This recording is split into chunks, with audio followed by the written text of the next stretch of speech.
ವ್ಯಾಪಾರಿಗಳೇ, ಉದ್ಯಮಿಗಳೇ, ಗ್ರಾಹಕರೇ, ಆಗಿದೆಯಾ ನಿಮ್ಮ ಸಮಸ್ಯೆಗಳು ಕ್ರಾನಿಕ್? ಆಗಬೇಡಿ ಯಾವತ್ತೂ ಪ್ಯಾನಿಕ್. ಇದು ನಮ್ಮ ಕುಡ್ಲ ಬಿಸ್ನೆಸ್ ಕ್ಲಿನಿಕ್. ಇಲ್ಲಿದೆ ಕರ್ನಾಟಕ ಬ್ಯಾಂಕ್ ಬಿಸ್ನೆಸ್ ಟಾನಿಕ್. ನಾನು CASS Nayak.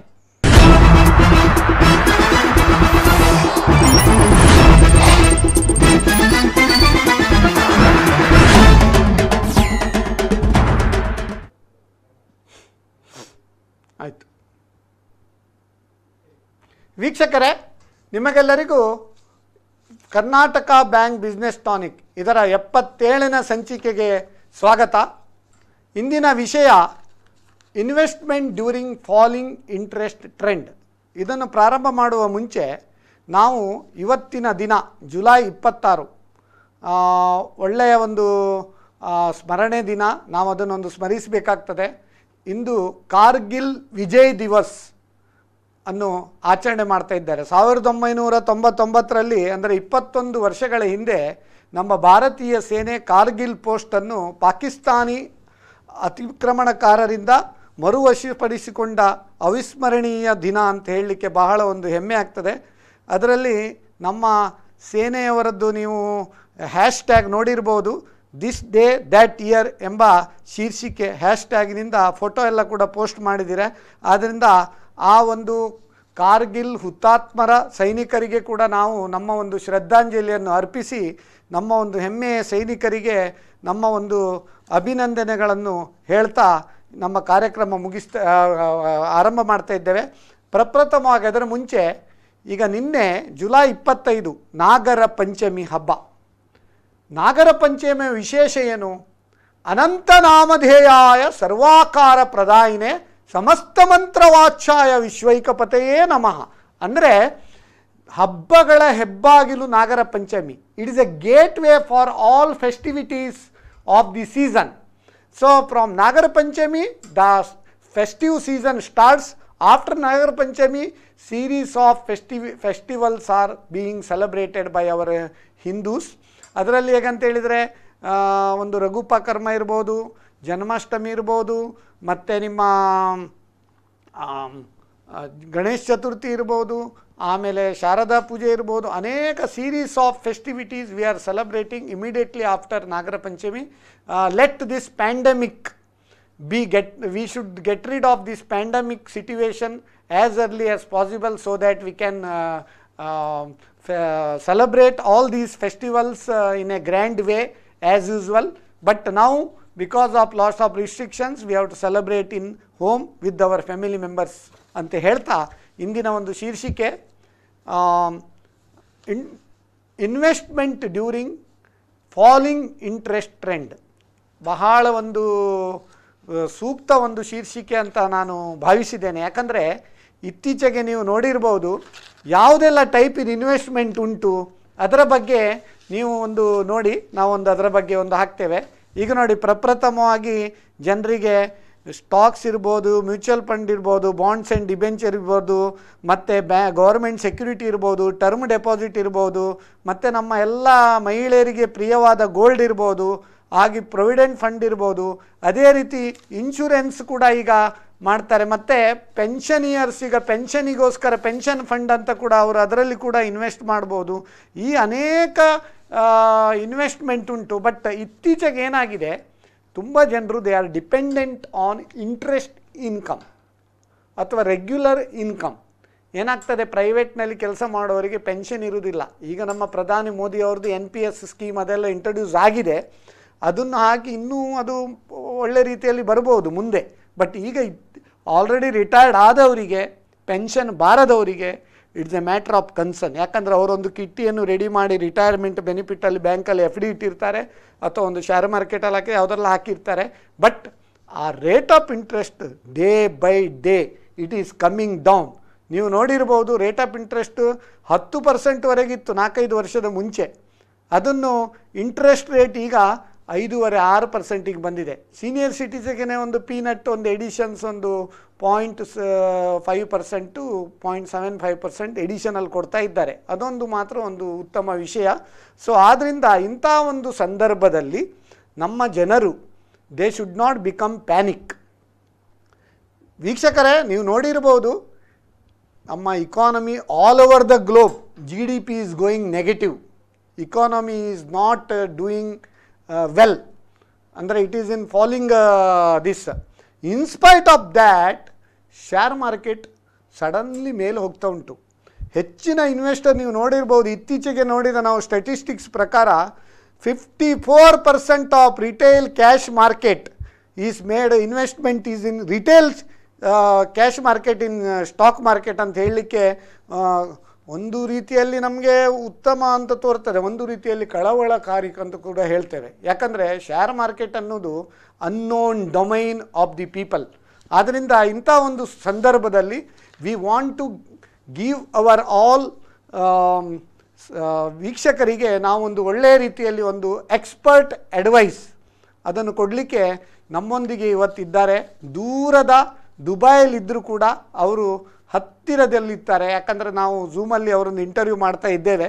So doctor Chandrakant Bhat, investment consultant from Dubai. Doctor Chandrakant Bhat ಬಗ್ಗೆ ಹೇಳುವುದಾದರೆ, ಅವರು ನಮ್ಮ ಈ ಒಂದು 4-5 ಶೋ ಅಲ್ಲಿ ನಮ್ಮ ವೀಕ್ಷಕರಿಗೆ ಅನೇಕ ವಿಷಯಗಳಲ್ಲಿ ಸ್ಟಾಕ್ ಮಾರ್ಕೆಟ್ ಬಗ್ಗೆ ಇರ್ಬೋದು, ಇಕಾನಮಿ ಬಗ್ಗೆ ಇರ್ಬೋದು, ಇನ್ವೆಸ್ಟ್ಮೆಂಟ್ ಬಗ್ಗೆ ಅನೇಕ ಒಂದು ಆಗಾಗ ಅವರು ಅದರ ಬಗ್ಗೆ ಎಲ್ಲ ಮಾಹಿತಿ ಕೊಟ್ಟಿದ್ದಾರೆ. ಇವರು ನಮಗೆ ಚಿರಪರಿಚಿತರು ಅಂತ ಹೇಳಲಿಕ್ಕೆ ಭಾಳ ಒಂದು ಸಂತೋಷ ಆಗ್ತದೆ. Doctor Chandrakant Bhat is A practising consultant and A life partner. He is an NRI who resides in Dubai and practices financial planning both in India and Dubai. So, Dr. Chandrakant Bhatt is a rank holder throughout his career. He is a Life Underwriters Training Council Fellow of American College and an award from Chartered Insurance Institute of London. He is a certificate holder from Indian Institute of Management, IIM. He is also a AMFI, Association of Mutual Funds of India, certified mutual fund distributor in India. He started his career as a veterinary doctor and later migrated to finance about 2 decades back. ಅಂದರೆ 20 ವರ್ಷಗಳ ಅಪಾರ ಅನುಭವ ಅವರಿಗೆ ಈ ಫೀಲ್ಡಲ್ಲಿ ಉಂಟು. In the first decade he gained experience investing his own money, then later on with this gained knowledge started practicing for the benefit of general public. Since 2005, he has focused on his career as a financial planner and an investment consultant. He has a large and satisfied clientele of NRIs and high net worth individuals spread across the globe. He has presented several talks on All India Radio and he is a visiting faculty member for several self-employment training institute in India, and he is a regular faculty regular resource person for ನಮ್ಮ Kudla business tonic ಅಂತ ಕೂಡ ಹೇಳಲಿಕ್ಕೆ ಭಾಳ ಒಂದು ಸಂತೋಷ ಆಗ್ತದೆ. He has conducted hundreds of investor education program in several countries and thousands of people have benefited from his simple but powerful presentation in last several years. More about doctor Chandrakant Bhat, ನೀವು ಬೇಕಾದರೆ ಅವರು ನಾವು ವಿಸಿಟಿಂಗ್ ಕಾರ್ಡನ್ನು ಕೂಡ ನಿಮ್ಮ ಇದರಲ್ಲಿ show ಅದು ಹಾಕ್ತೇವೆ during A course of time. So www.leadwealthylife.com ಅದನ್ನು ನೀವು ನೋಡ್ಬೋದು. ಅದಲ್ಲದೆ ಇತ್ತೀಚೆಗೆ ಇವ್ರದ್ದು ಯೂಟ್ಯೂಬ್ ಚಾನಲ್ NRI ಮನಿ ಕ್ಲಿನಿಕ್ ಅಂತ ಪ್ರಾರಂಭ ಮಾಡಿದ್ದಾರೆ. ಇತ್ತೀಚೆಗೆ ಜನವರಿಯಿಂದ ಸ್ಟಾರ್ಟ್ ಮಾಡೋದು. Within last 6.5 months 65 short videos he has released for the benefit of investors. ವೀಕ್ಷಕರೇ, ಇದು NRI money clinic from doctor Chandrakant Bhat, investment consultant Dubai. ಇದು ಕೇವಲ ಒಂದು ಸ್ಯಾಂಪಲ್ ಮಾತ್ರ. ನೀವು ಯೂಟ್ಯೂಬ್ ಚಾನಲಲ್ಲಿ ಸಬ್ಸ್ಕ್ರೈಬ್ ಮಾಡಿದರೆ 65 ಇಂಥ ಶಾರ್ಟ್ ವಿಡಿಯೋಸ್ ಉಂಟು. ಯಾವುದೆಲ್ಲ ನಿಮ್ಮ ಸಂದೇಹಗಳು ಉಂಟು ಆ ಒಂದು ಯೂಟ್ಯೂಬ್ನಲ್ಲಿ ನೀವು ಅದನ್ನು ನೋಡ್ಬೋದು. ಮತ್ತು ಯಾವುದೇ ಒಂದು ಡೌಟ್ಸ್ ಇದ್ದರೆ ಅವರಿಗೆ ನೀವು ಮೇಲ್ ಕೂಡ ಮಾಡಬೇಕು. ಅವರ visiting card, address, phone number ಮತ್ತು ಮೇಲ್ ಐಡಿಯನ್ನು ನಾವು ಕೂಡ ಕೊಡ್ತೇವೆ. ಈಗ ಡಾಕ್ಟರ್ ಚಂದ್ರಕಾಂತ್ ಭಟ್ ಅವರಿಗೆ ಪ್ರಪ್ರಥಮವಾಗಿ ಈ ಕಾರ್ಯಕ್ರಮಕ್ಕೆ ಸ್ವಾಗತವನ್ನು ಬಯಸ್ತಾ ಇದ್ದೇವೆ. ಅದೇ ರೀತಿ ಡಾಕ್ಟರ್ ಚಂದ್ರಕಾಂತ್ ಭಟ್ ಅವರೇ, ಈಗ ನೋಡಿ ಜನರದ್ದು people are in confused state of mind. So they have money but they fear where to invest their money because of lot of untoward incidents in share markets as well as real estate market. In real estate market also now people thought that real estate is very boom, people can mint money, but landlords are also worried They have taken lot of EMIs from the bank and let out their premises to various establishments. They are vacating and they are asking huge discounts, but they have to pay the bank loans. But municipal taxes also it is increasing. They have to maintain the property. All these issues are also there. So gold, it has skyrocketed. The price is skyrocketed already. People are scared now whether now to invest in gold or not, because if they invest, if it is comes down, they will be loser. Share market also, as I already told, 54% of the retail investors now invested in share market now. That is also matter of concern. So ಇದರ ಬಗ್ಗೆ ನಿಮ್ಮ ಒಂದು brief, ಒಂದು investment ಮಾಡಲಿಕ್ಕೆ what is the ಮೂಲ ಮಂತ್ರ, ಅದರ ಬಗ್ಗೆ ನೀವು ಒಂದು ಸಣ್ಣ ಬ್ರೀಫ್ ಮಾಡ್ಬೋದಾ sir? Yeah now it is audible, you can speak. Okay, ಇಂಥ ಒಂದು ಅದ್ಭುತ ಕಾರ್ಯಕ್ರಮವನ್ನ ಮಾಡಿಕೊಡ್ತಾ ಇರ್ತಕ್ಕಂಥ ಬಿಸ್ನೆಸ್ ಟಾನಿಕ್ ಹಾಗೂ ಶ್ರೀ ಎಸ್ ನಾಯ್ಕ್ ಇವರಿಗೆ ಹಾಗೂ ಪ್ರಾಯೋಜಕರಿಗೆ ನನ್ನ ಅಭಿನಂದನೆಗಳನ್ನು ಸಲ್ಲಿಸಲಿಕ್ಕೆ ಇಷ್ಟಪಡ್ತೇನೆ. ಇದೊಂದು ಅದ್ಭುತವಾಗಿರ್ತಕ್ಕಂಥ ಕಾರ್ಯಕ್ರಮ. ನೀವು ಕೇಳಿರ್ತಕ್ಕಂಥ ಪ್ರಶ್ನೆ, ಇವತ್ತಿನ ದಿವಸ ಇಂಥ ಒಂದು ಪರಿಸ್ಥಿತಿ ಇದೆ, ಭಯಾನಕವಾಗಿರ್ತಕ್ಕಂಥ ಈ ಪ್ಯಾಂಡಮಿಕ್ ನ ಮಧ್ಯದಲ್ಲಿ ನಾವು ಇದ್ದೇವೆ. ಬಡ್ಡಿ ದರಗಳು ಕಮ್ಮಿ ಆಗ್ತಾ ಇದೆ, ಸ್ಟಾಕ್ ಮಾರ್ಕೆಟ್ ಮೇಲೆ ಕೆಳಗೆ ಆಗ್ತಾ ಇದೆ, ರಿಯಲ್ ಎಸ್ಟೇಟ್ ನಲ್ಲಿ ಭರವಸೆ ಇಲ್ಲ. ಸೊ ಇಂತಹ ಸಂದರ್ಭದಲ್ಲಿ ಏನ್ ಮಾಡಬೇಕು ಅಂತ ಹೇಳಿ, ಹೂಡಿಕೆಗಳನ್ನು ಮಾಡುವವರು ಹೂಡಿಕೆಯನ್ನು ಮಾಡ್ಬೇಕಾದ್ರೆ ಇವತ್ತಿನ ಪರಿಸ್ಥಿತಿ ನೋಡಿ ಹೂಡಿಕೆ ಮಾಡ್ಲಿಕ್ಕೆ ಆಗುದಿಲ್ಲ. ನೆಕ್ಸ್ಟ್ ಮುಂದೆ ಏನಾಗ್ತದೆ, ಮುಂದಿನ ವರ್ಷ ಏನಾಗ್ಬೋದು, 5 ವರ್ಷದ ನಂತರ ಏನಾಗ್ಬೋದು, 10 ವರ್ಷದ ನಂತರ ಏನಾಗ್ಬೋದು, ಇದನ್ನು ಹೊಂದಿಕೊಂಡು ನಾವು ಹೂಡಿಕೆಯನ್ನು ಮಾಡಬೇಕಾಗ್ತದೆ ಹೊರತು ಇವತ್ತಿನ ಪರಿಸ್ಥಿತಿಯನ್ನು ನೋಡಿ ಹೂಡಿಕೆ ಬಗ್ಗೆ ಡಿಸಿಷನ್ಸ್ ತಗೊಳ್ಳಿ ಆಗುದಿಲ್ಲ. ಏನಾಗ್ಬೋದು ಅಂತ ಹೇಳಿದ್ರೆ, ಅದಕ್ಕೊಂದು ಸ್ಮಾಲ್ ಸೇಯಿಂಗ್ ಉಂಟು, lovers may live in air whereas husband and wife require solid food ಅಂತ. So when they are in loving stage they can eat bhelpuri, panipuri, ice cream ಎಲ್ಲ ತಿಂದು ಟೈಮ್ ಪಾಸ್ ಆಗ್ತದೆ. But when they marry you cannot satisfy your wife with bhelpuri, panipuri and ice cream. You should have solid, husband and wife require solid food ಅಂತ. Please ಮುಂದುವರಿಸಿ. So ಹೀಗೆ ನಾವು ಇವತ್ತಿನ ಪರಿಸ್ಥಿತಿಯನ್ನು ನೋಡಿ ಇನ್ವೆಸ್ಟ್ ಮಾಡ್ಲಿಕ್ಕೆ ಆಗುದಿಲ್ಲ. The best investment opportunity is when there is fear in the market. ಇವತ್ತಿನ ದಿವಸ ನೀವು ನೋಡಕ್ ಹೋದ್ರೆ ಯಾವಾಗ ಭಯದ ಪರಿಸ್ಥಿತಿ ಇದೆಯೋ, ಇದೊಂದು ಅದ್ಭುತವಾಗಿರ್ತಕ್ಕಂತ ಒಂದು ಇನ್ವೆಸ್ಟಿಂಗ್ ಆಪರ್ಚುನಿಟಿಯನ್ನ ಕ್ರಿಯೇಟ್ ಮಾಡ್ತದೆ. ಇವತ್ತು ಅಸೆಟ್ ಪ್ರೈಸಸ್, ನೀವು ಗೋಲ್ಡ್ ಪ್ರೈಸ್ ಗಳ ಮೇಲೆ ಹೋಗಿರ್ಬೋದು, ಬಾಕಿ ಅಸೆಟ್ ಪ್ರೈಸ್ ಗಳನ್ನ ನೀವು ತಗೊಳಕ್ ಹೋದ್ರೆ ಇವತ್ತಿನ ದಿವಸ ಅಸೆಟ್ ಪ್ರೈಸ್ ಗಳು ಕಮ್ಮಿ ಬಂದಿತ್ತು. ನಾವು ಮೊನ್ನೆ ಮಾರ್ಚ್ ನಲ್ಲಿ ನೋಡಿದ್ದೇವೆ, ಸೆನ್ಸೆಕ್ಸ್ 42,000ದಿಂದ ಒಂದು ತಿಂಗಳೊಳಗಾಗಿ ಸುಮಾರು 27,000 ಲೆವೆಲ್ಗೆ ಹಿಂದೆ ಬಂದ್ಬಿಡ್ತು. ಯಾರ ಕೈನಲ್ಲಿ ಯಾವಾಗ ಹಣ ಇತ್ತೋ, ಯಾರಿಗೆ ಧೈರ್ಯ ಇತ್ತೋ, ಅವರು ಹೂಡಿಕೆಯನ್ನು ಮಾಡಿದವರು ಇವತ್ತಿನ ದಿವಸ ಬಹಳಷ್ಟು ಪ್ರಾಫಿಟ್ ನಲ್ಲೇ ಕುತ್ಕೊಂಡಿದ್ದಾರೆ. ಏನು ಅವರೇನು ನುಕ್ಸಾನಲ್ಲಿ ಕುತ್ಕೊಂಡಿರುವಂತದಿಲ್ಲ. ಎರಡನೇ ವಿಚಾರ ನಾವು ಗಮನಿಸಿಕೊಳ್ಳಬೇಕು. ಈಗ ನಿಮ್ಮ ಮಂತ್ರ ಹೇಳಿ, ಮಂತ್ರ ಶಾರ್ಟ್ ಆಗಿ ಒಂದು ಮಂತ್ರ ಇನ್ವೆಸ್ಟರ್ಗೆ. ಇನ್ವೆಸ್ಟರ್ಸ್ಗೆ ಮಂತ್ರ ಹೇಳ್ಬೇಕಂತ ಹೇಳಿದ್ರೆ, ಯಾವಾಗ ಭಯದ ವಾತಾವರಣ ಇರ್ತದೋ, ಯಾವತ್ತಿನ ದಿವಸ ಎಲ್ಲರೂ ಇದರಿಂದ ಹೆದರ್ಕೊಂಡು ಓಡಿ ಹೋಗ್ತಾರೋ, ಆವಾಗ ನೀವು ಧೈರ್ಯ ಪಟ್ಟು ಇದ್ರೊಳಗೆ ನೀವು ಭಾಗವಹಿಸಿದ್ರೆ ಅದು ಕೊಡುವಷ್ಟು ಲಾಭ ನಿಮಗೆ ಬೇರೆ ಯಾವ್ದ್ರೊಳಗೂ ಕೂಡ ಸಿಗೋದಿಲ್ಲ. ನೀವೇನು ಇದರೊಳಗೆ ಒಂದು ಹೆದರಿಕೆ ಅಂತ ಹೇಳ್ತಾ ಇದ್ದೀರಿ, ಅದೇ ಇದ್ರೊಳಗೆ ಇರ್ತಕ್ಕಂಥ ಒಂದು ಆಪರ್ಚುನಿಟಿ. ಅದಕ್ಕೆ ಆ ಫಿಯರ್ ಬಗ್ಗೆ ಒಂದು ಕೋಟ್ ಉಂಟು, ಏನಂದ್ರೆ fear means forget everything and run or face everything and rise, choice is yours ಅಂತ ಅಲ್ವಾ? So fear is false evidence appearing real. ನಾವು ಅದನ್ನ ಏನೋ ಇದು ನಾಳೆ ಪ್ರಪಂಚನೇ ಮುಳುಗೋಗುತ್ತೇನೋ ಅಂತ ಎಣಿಸ್ಕೊಳ್ತೀವಿ, ಆ ರೀತಿ ಏನೋ ಆಗೋದಿಲ್ಲ. ಬೇಕಾದಷ್ಟು ಸನ್ನಿವೇಶಗಳು ಹಿಂದೆನೂ ಕೂಡ ಬಂದಿದೆ, ಮುಂದೆನೂ ಬಂದಿದೆ.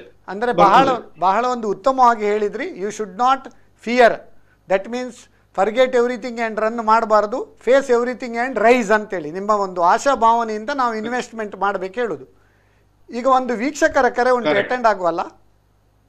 ಹಲೋ, ನಮಸ್ಕಾರ ಸರ್, ನಾನು ರಾಮರಾವ್, ಮಂಗಳೂರು ಕೊಠಾರಿ ಚೌಕಿಯಿಂದ. ನಮಸ್ಕಾರ ರಾಮರಾಯರಿಗೆ, ನಿಮ್ಮ ಪ್ರಶ್ನೆ ಕೇಳ್ಬೋದಾ? ಇದು ಪ್ರಪ್ರಥಮವಾಗಿ ನಮ್ಮ ಕುಡ್ಲ ಅಂಡ್ ಟೀಮಿಗೆ ನಾನು ಅಭಿನಂದನೆ ಹೇಳ್ತೇನೆ. ಒಂದು ಲಾಕ್ ಡೌನ್ ಪೀರಿಯಡ್ ನಲ್ಲಿ ಕಾರ್ಯಕ್ರಮ ನೀವು ಮಾಡ್ತಾ ಇದ್ದೀರಿ. ಎರಡು, ಮುಖ್ಯ ಅತಿಥಿಯವರು ದುಬೈಯಿಂದ ಮಾತಾಡ್ತಾ ಇದ್ದಾರೆ. ಅದು in future Shri S Naik ಅವರು, ಇನ್ನು Karnataka chief minister Yediyurappa, RBI governor Nirmala Sitharaman, Narendra ಮೋದಿಯನ್ನು ಕೂಡ ನಾವು ಕರಿಬಹುದು ಅಂತ ಹೇಳಿ ಕೇಳಿಸ್ತೇನೆ. ಮಂತ್ರ ಅಂತ ಹೇಳಿ ಈಗ ಬಗ್ಗೆ ಮಾತಾಡಿದ್ರಿ. ನಾನು ಬಾಲ್ಯದಲ್ಲಿ ಹೇಳಿ, ಕಟ್ಟಾಯ್ತು, ಕರೆ ಕಟ್ಟಾಯ್ತು. ನಾವು ಅದನ್ನು ಮುಂದುವರಿಸುವ. ಚಂದ್ರಕಾಂತ್ ಭಟ್ ಅವರೇ, ನೀವು ಮುಂದುವರಿಸಿ. ಸೊ ಹೀಗೆ ಹೆದರುವಂತ ಯಾವ ಅವಶ್ಯಕತೆಗಳು ಇಲ್ಲ. ಮತ್ತೆ ಭಾರತದ ಬಗ್ಗೆ ಪರಿಸ್ಥಿತಿ ನಾವು ಹೇಳೋದಂತಾದ್ರೆ ಭಾರತದ ಪರಿಸ್ಥಿತಿ ಎಷ್ಟೋ ಚೆನ್ನಾಗಿದೆ. ಈಗ ಪುನಃ ಕರೆ ಬಂತು ಅಟೆಂಡ್ ಆಗಬಹುದಲ್ಲ? ಹಲೋ ನಮಸ್ತೆ. ನಮಸ್ತೆ ನಮಸ್ತೆ, ಹೇಳಿ ಸ್ವಾಮಿ. ನಾನು ರಾಮಕೃಷ್ಣ ರಾವ್ ಅಂತ ಹೇಳಿ ಇವರು ರಾಮರಾವ್ ಅಲ್ಲ, ರಾಮಕೃಷ್ಣ ರಾವ್ ಇನ್ನೊಬ್ರು, ದಯವಿಟ್ಟು ನೋಡ್ಕೊಳ್ಳಿ. ಹೇಳಿ. ನನ್ನ ಪ್ರಶ್ನೆ, ಈಗ ಸೀನಿಯರ್ ಸಿಟಿಸನ್ಗೆ ಕರೆ ಎಲ್ಲ ಕಟ್ಟಾಗ್ತಾ ಉಂಟು, ಎನಿ ಟೆಕ್ನಿಕಲ್ ಇಶ್ಯೂ ಉಂಟಾ ಅಂತೇಳಿ. ಸೊ ಚಂದ್ರಕಾಂತ್ ಭಟ್ ಅವರೇ ದಯವಿಟ್ಟು ಮುಂದುವರಿಸಿ. ಭಾರತದ ಪರಿಸ್ಥಿತಿ ಪ್ರಪಂಚದ ಬಾಕಿ ರಾಷ್ಟ್ರಗಳ ಪರಿಸ್ಥಿತಿಗಿನ್ನ ಚೆನ್ನಾಗಿದೆ. ನಾನು ಹೇಳ್ತಾ ಇರೋಂಥದ್ದು ನಮ್ಮ ಬಡ್ಡಿ ದರಗಳ ವಿಚಾರ ತಗೊಳ್ಳೋದಾದ್ರೆ, internationally we have very artificial interest rate. ಇವತ್ತಿನ ದಿವಸ ಅಮೆರಿಕದಲ್ಲಿ 0% ಇಂಟ್ರೆಸ್ಟ್ ರೇಟ್ ಇದೆ, ಜಪಾನ್ ನಲ್ಲಿ ಬೇರೆ ಕಡೆಗಳೆಲ್ಲ ಸಪ್ರೆಸ್ ಆಗಿ ಇಂಟ್ರೆಸ್ಟ್ ರೇಟೇ ಇಲ್ಲ ಅನ್ನುವಂತ ಪರಿಸ್ಥಿತಿ ಇದೆ. ಆದ್ರೆ ಭಾರತದಲ್ಲಿ ನಾವೇನ್ ಹೇಳ್ತೀವಿ, ಬಡ್ಡಿ ದರಗಳು ಕಮ್ಮಿ ಆಯ್ತು ಅಂತ ಹೇಳಿ ನಮ್ಗೆ ಕಂಪ್ಲೇಂಟ್. ಆದ್ರೆ ನಿಜವಾಗ್ಲೂ ನೋಡಕ್ ಹೋದ್ರೆ ಭಾರತದಲ್ಲಿ we still have real interest rate. Real interest rate ಅಂತ ಹೇಳಿದ್ರೆ ಒಂದು ಬಡ್ಡಿ ದರಗಳು ಎಷ್ಟಿರ್ಬೇಕು ಅನ್ನೋದಕ್ಕೊಂದು ಸೂತ್ರ ಇದೆ. ವರ್ಷದಿಂದ ವರ್ಷಕ್ಕೆ ಒಂದು ಹಣದುಬ್ಬರದಿಂದಾಗಿ ಹಣದ ಬೆಲೆ ಕಮ್ಮಿ ಆಗ್ತದೆ. ಇವತ್ತೊಂದು ದಿವಸ 100 ರೂಪಾಯಿ ಇಟ್ಕೊಂಡಿದ್ರೆ ಮುಂದಿನ ವರ್ಷ ಹಣದುಬ್ಬರ 4% ಇದ್ರೆ ಬಿಕಾಸ್ ಆಫ್ ಇನ್ಫ್ಲೇಷನ್ ಅದರ ಒಂದು ಖರೀದಿ ಸಾಮರ್ಥ್ಯ ಕಮ್ಮಿ ಆಗುತ್ತೆ. ಇನ್ಫ್ಲೇಷನ್ ಬಗ್ಗೆ ನಾವೀಗ ಡಿಸ್ಕಸ್ ಮಾಡೋ ಒಂದು ಕರೆ ಉಂಟು, ಅಟೆಂಡ್ ಆಗೋ. ಹಲೋ ನಮಸ್ಕಾರ ಸರ್, ನಾ ರಾಮರಾವ್ ಮಾತಾಡುದು.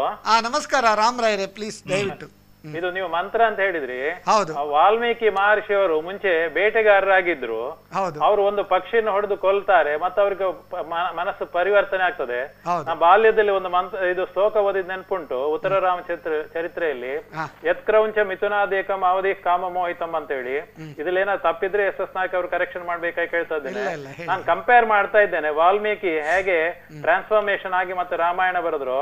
ಈ ಡಾಕ್ಟರ್ ಚಂದ್ರಕಾಂತ್ ಭಟ್ ಅವರು ವೆಟರ್ನರಿ ಡಾಕ್ಟರ್ ಆಗಿ ಇನ್ವೆಸ್ಟ್ಮೆಂಟ್ ಕನ್ಸಲ್ಟೆಂಟ್ ಆಗಿ ದುಬೈಯಲ್ಲಿ ಕೆಲಸ ಮಾಡುದಂದ್ರೆ ಅದೊಂದು ಬಹಳ ನಮ್ಮ ಭಾರತೀಯರಿಗೆಲ್ಲ ತುಂಬಾ ಸಂತೋಷವೇ.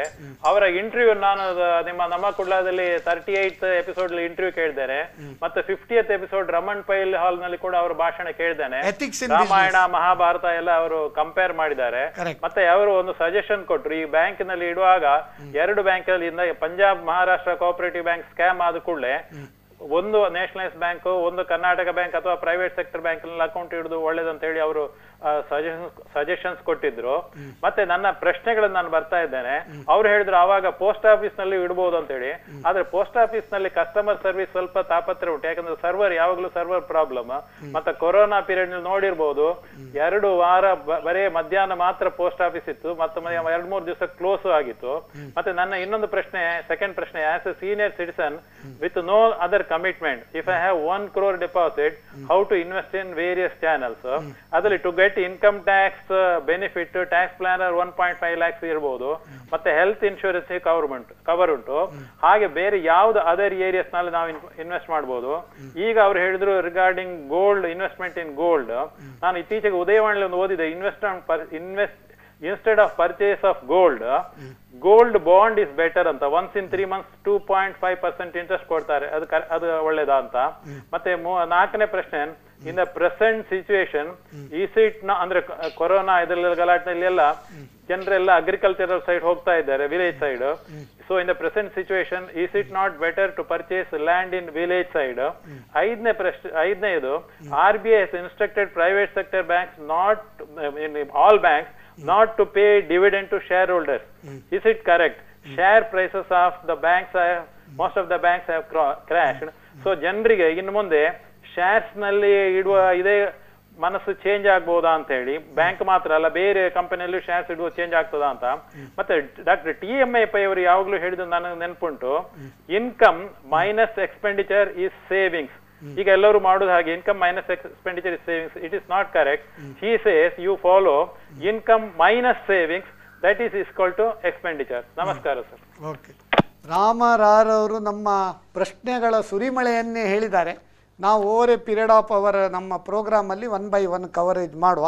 ಈಗ ಪ್ರಪ್ರಥಮವಾಗಿ ಅವರು ಅದೇ ಪ್ರೆಸೆಂಟ್ ಸಿಟ್ಯುವೇಷನಲ್ಲಿ ಯಾವ ರೀತಿಯಲ್ಲಿ ನಾವು ಮುಂದುವರಿಬಹುದು, ಅದೇ ಈಗ ಟ್ರೆಂಡ್, ಅದನ್ನು ನೀವು ಮಾತಾಡ್ತಾ ಇದ್ರಿ, ದಯವಿಟ್ಟು ಹೇಳಿ. ಓಕೆ, ಮುಖ್ಯವಾಗಿ ರಾಮರಾಯರ ಪ್ರಶ್ನೆಗೆ ಉತ್ತರ ಹೇಳೋದಂತಾದ್ರೆ ಎಲ್ರಿಗೂ ಅಪ್ಲೈ ಆಗುವಾಗ ನನ್ನ ಹತ್ರ 1 ಕೋಟಿ ರೂಪಾಯಿ ಇದೆ, ನಾನೊಬ್ಬ ಸೀನಿಯರ್ ಸಿಟಿಸನ್, ಇದನ್ನು ನಾನು ಎಲ್ಲಿ ಹೂಡಿಕೆ ಮಾಡಬಹುದು? ಕರೆಕ್ಟ್. ಇಂಟ್ರೆಸ್ಟ್ ರೇಟ್ ಸಿಚುವೇಶನ್ ಇದೆ. ಸೀನಿಯರ್ ಸಿಟಿಸನ್ಸ್ ಗಳ ಫಸ್ಟ್ ಮನ್ಸಲ್ಲಿ ನೆನ್ಪಿಟ್ಕೊಳ್ಬೇಕೇನಂತ ಹೇಳಿದ್ರೆ, ಭದ್ರತೆ ಅನ್ನುವಂಥದ್ದು ಫಸ್ಟ್ ಬೇಕು ನಿಮ್ಗೆ. ನೀವು ಈ ಪ್ರಾಯದಲ್ಲಿ ಏನಾದ್ರೂ ಮಿಸ್ಟೇಕ್ ಮಾಡಿದ್ರೆ ನಿಮ್ಗೆ ಆಡ್ಲಿಕ್ಕೆ ಇನ್ನೊಂದು ಇನ್ನಿಂಗ್ಸ್ ಇಲ್ಲ, ನಿಮ್ಮ ಸಹಾಯಕ್ಕೆ ಯಾರು ಬರೋದಿಲ್ಲ. ಆದ್ರಿಂದ ಜಾಸ್ತಿಯೋ ಕಮ್ಮಿಯೋ ಏನೇ ಇರ್ಲಿ, first priority should be for safety. ಅದನ್ನು ಮನಸ್ಸಲ್ಲಿ ಇಟ್ಕೊಳ್ಬೇಕು.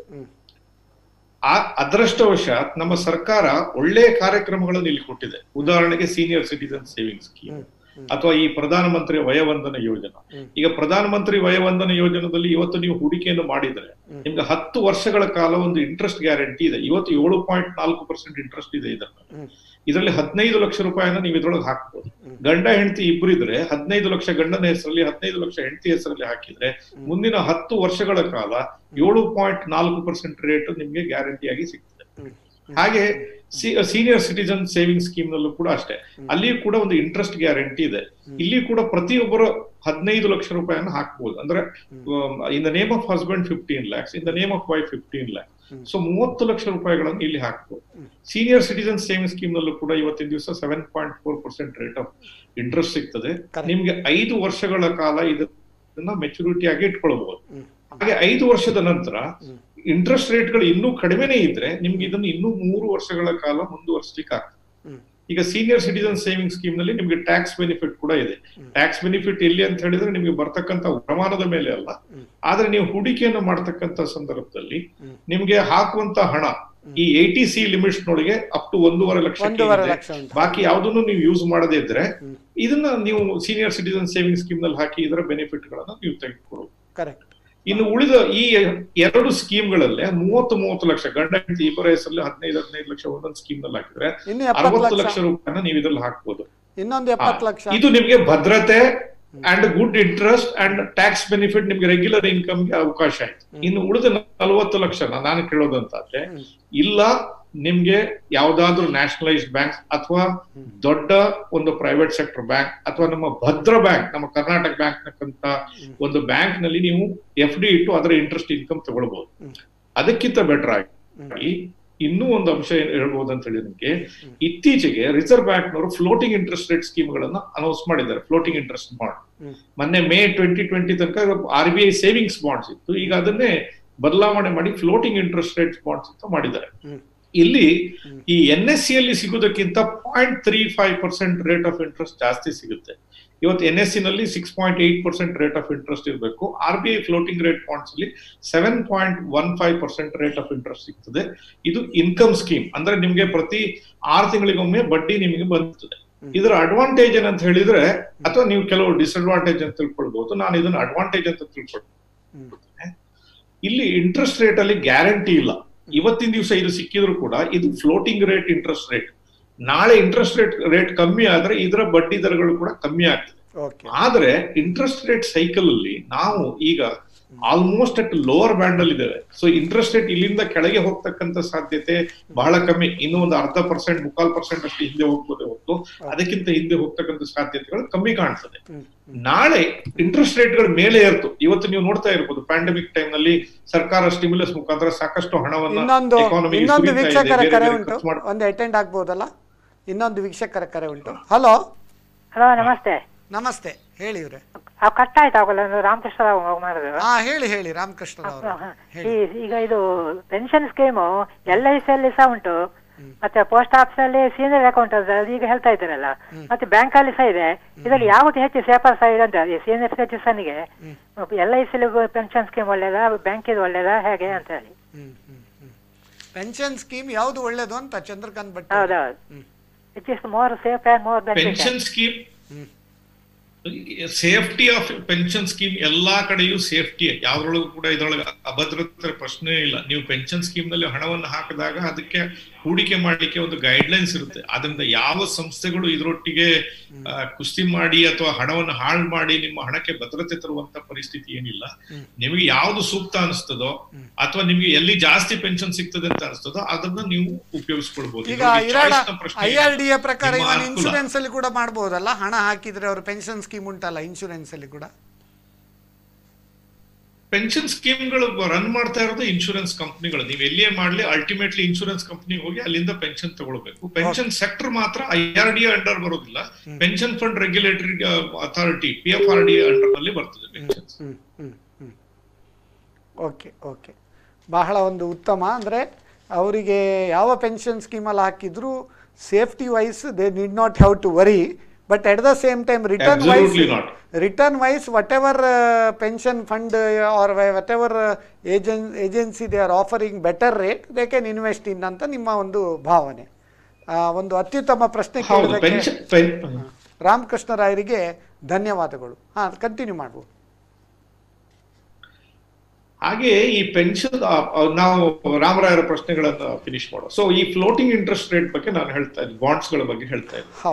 ನಾಳೆ ಇಂಟ್ರೆಸ್ಟ್ ರೇಟ್ ಮೇಲೆ ಹೋಗುವಂತ ಸಂದರ್ಭದಲ್ಲಿ ನೀವು ಹಣವನ್ನು ಸೀನಿಯರ್ ಸಿಟಿಸನ್ ಸೇವಿಂಗ್ ಸ್ಕೀಮ್ ಅಲ್ಲಿ ಹಾಕಿರ್ತೀರಿ, ಪ್ರಧಾನ ಮಂತ್ರಿ ಸ್ಕೀಮ್ ಅಲ್ಲಿ ಹಾಕಿರ್ತೀರಿ. ಕರೆಕ್ಟ್. ಇದು ನಿಮ್ಗೆ ಹಣ ಇಂಟ್ರೆಸ್ಟ್ ರೇಟ್ ಗಳ ಕಮ್ಮಿ ಹೋಗುವಂತ ಸಂದರ್ಭದಲ್ಲಿ ನಿಮ್ಮನ್ನು ಕಾಪಾಡುತ್ತೆ. ಇಂಟ್ರೆಸ್ಟ್ ರೇಟ್ ನಾಳೆ ಮೇಲೆ ಹೋದ್ರೆ ಅಂತ ಸಂದರ್ಭದಲ್ಲಿ ಈ ಫ್ಲೋಟಿಂಗ್ ಇಂಟ್ರೆಸ್ಟ್ ಬಾಂಡ್ಸ್ RBI ನವ್ರು ಏನ್ ಮಾಡಿದ್ದಾರೆ, ಅದರಲ್ಲಿ ನಿಮ್ಗೆ ಇಂಟ್ರೆಸ್ಟ್ ರೇಟ್ ಮೇಲೆ ಹೋದ್ರೆ ತಂತಾನೆ ನಿಮ್ಮ ಇನ್ಕಮ್ ಅದರೊಳಗೆ ಜಾಸ್ತಿ ಆಗ್ತದೆ. ಇದು every 6 months interest rate fix ಆಗ್ತಾ ಇರ್ತದೆ. ನೀವು ಇವತ್ತು ಹಣವನ್ನು ಹಾಕಿದ್ರು ಕೂಡ ಇದರ ರೇಟ್ಗಳು they will mimic the prevailing interest rate. ಇದಕ್ಕೆ ಬೇಸ್ ಅನ್ನ NSE ರೇಟ್ಸ್ ಇಟ್ಟಿದ್ದಾರೆ, ಅದಕ್ಕಿಂತ 0.35% ರೇಟ್ ಜಾಸ್ತಿನಲ್ಲಿ ಹಾಕೊಂಡು ಹೋಗುತ್ತೆ. ಈಗ ಈ ಮೂರು ಸೀನಿಯರ್ ಸಿಟಿಸನ್ ಸೇವಿಂಗ್ಸ್, ಹೌದು, ಬ್ಯಾಂಕ್ಸ್ನವರು ಈಗ ಬಾಂಡ್ ಫ್ಲೋಟ್ ಮಾಡ್ತಾ ಇದ್ದಾರಲ್ಲ, FD-ಗಿಂತ ಬ್ಯಾಂಕ್ಸ್ ಬಾಂಡ್ ಅಲ್ಲಿ ಹಾಕ್ಬೋದಾ?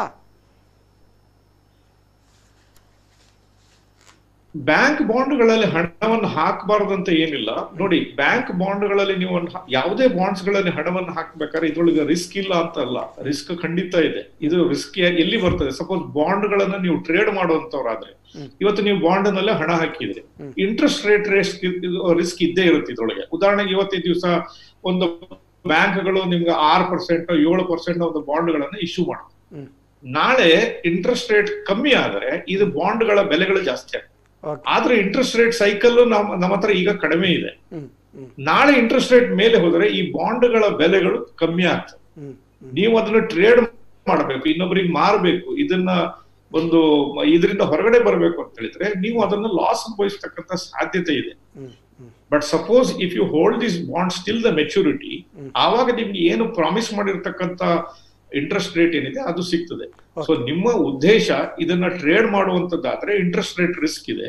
ನಿಮ್ಮ ಉದ್ದೇಶ ಇದನ್ನ ಕೊನೆ ತನಕ ಹೋಲ್ಡ್ ಮಾಡುವಂತದ್ದಾದ್ರೆ ಆವಾಗ್ಲೂ ಕೂಡ ನಾಳೆ ನಿಮ್ಗೆ ಇಂಟ್ರೆಸ್ಟ್ ರೇಟ್ ರೈಸ್ ಆದಂತ ಸಂದರ್ಭದಲ್ಲಿ ಇದರಲ್ಲಿ ನಿಮ್ಗೆ ಸಿಗುವಂತದ್ದು ಇವತ್ತು ಪ್ರಾಮಿಸ್ ಮಾಡಿರ್ತಕ್ಕಂಥ ಏನು ಈಲ್ಡ್ ಇದೆ ಅದಷ್ಟೇ ನಿಮ್ಗೆ ಸಿಗ್ತದೆ, ಅದಕ್ಕಿಂತ ಜಾಸ್ತಿ ಸಿಗುವುದಿಲ್ಲ. ಓಕೆ, ಈಗ ಇನ್ನೊಂದು ವೀಕ್ಷಕರ ಕರೆ ಉಂಟು, ಅಟೆಂಡ್ ಆಗುವ. ಹಲೋ,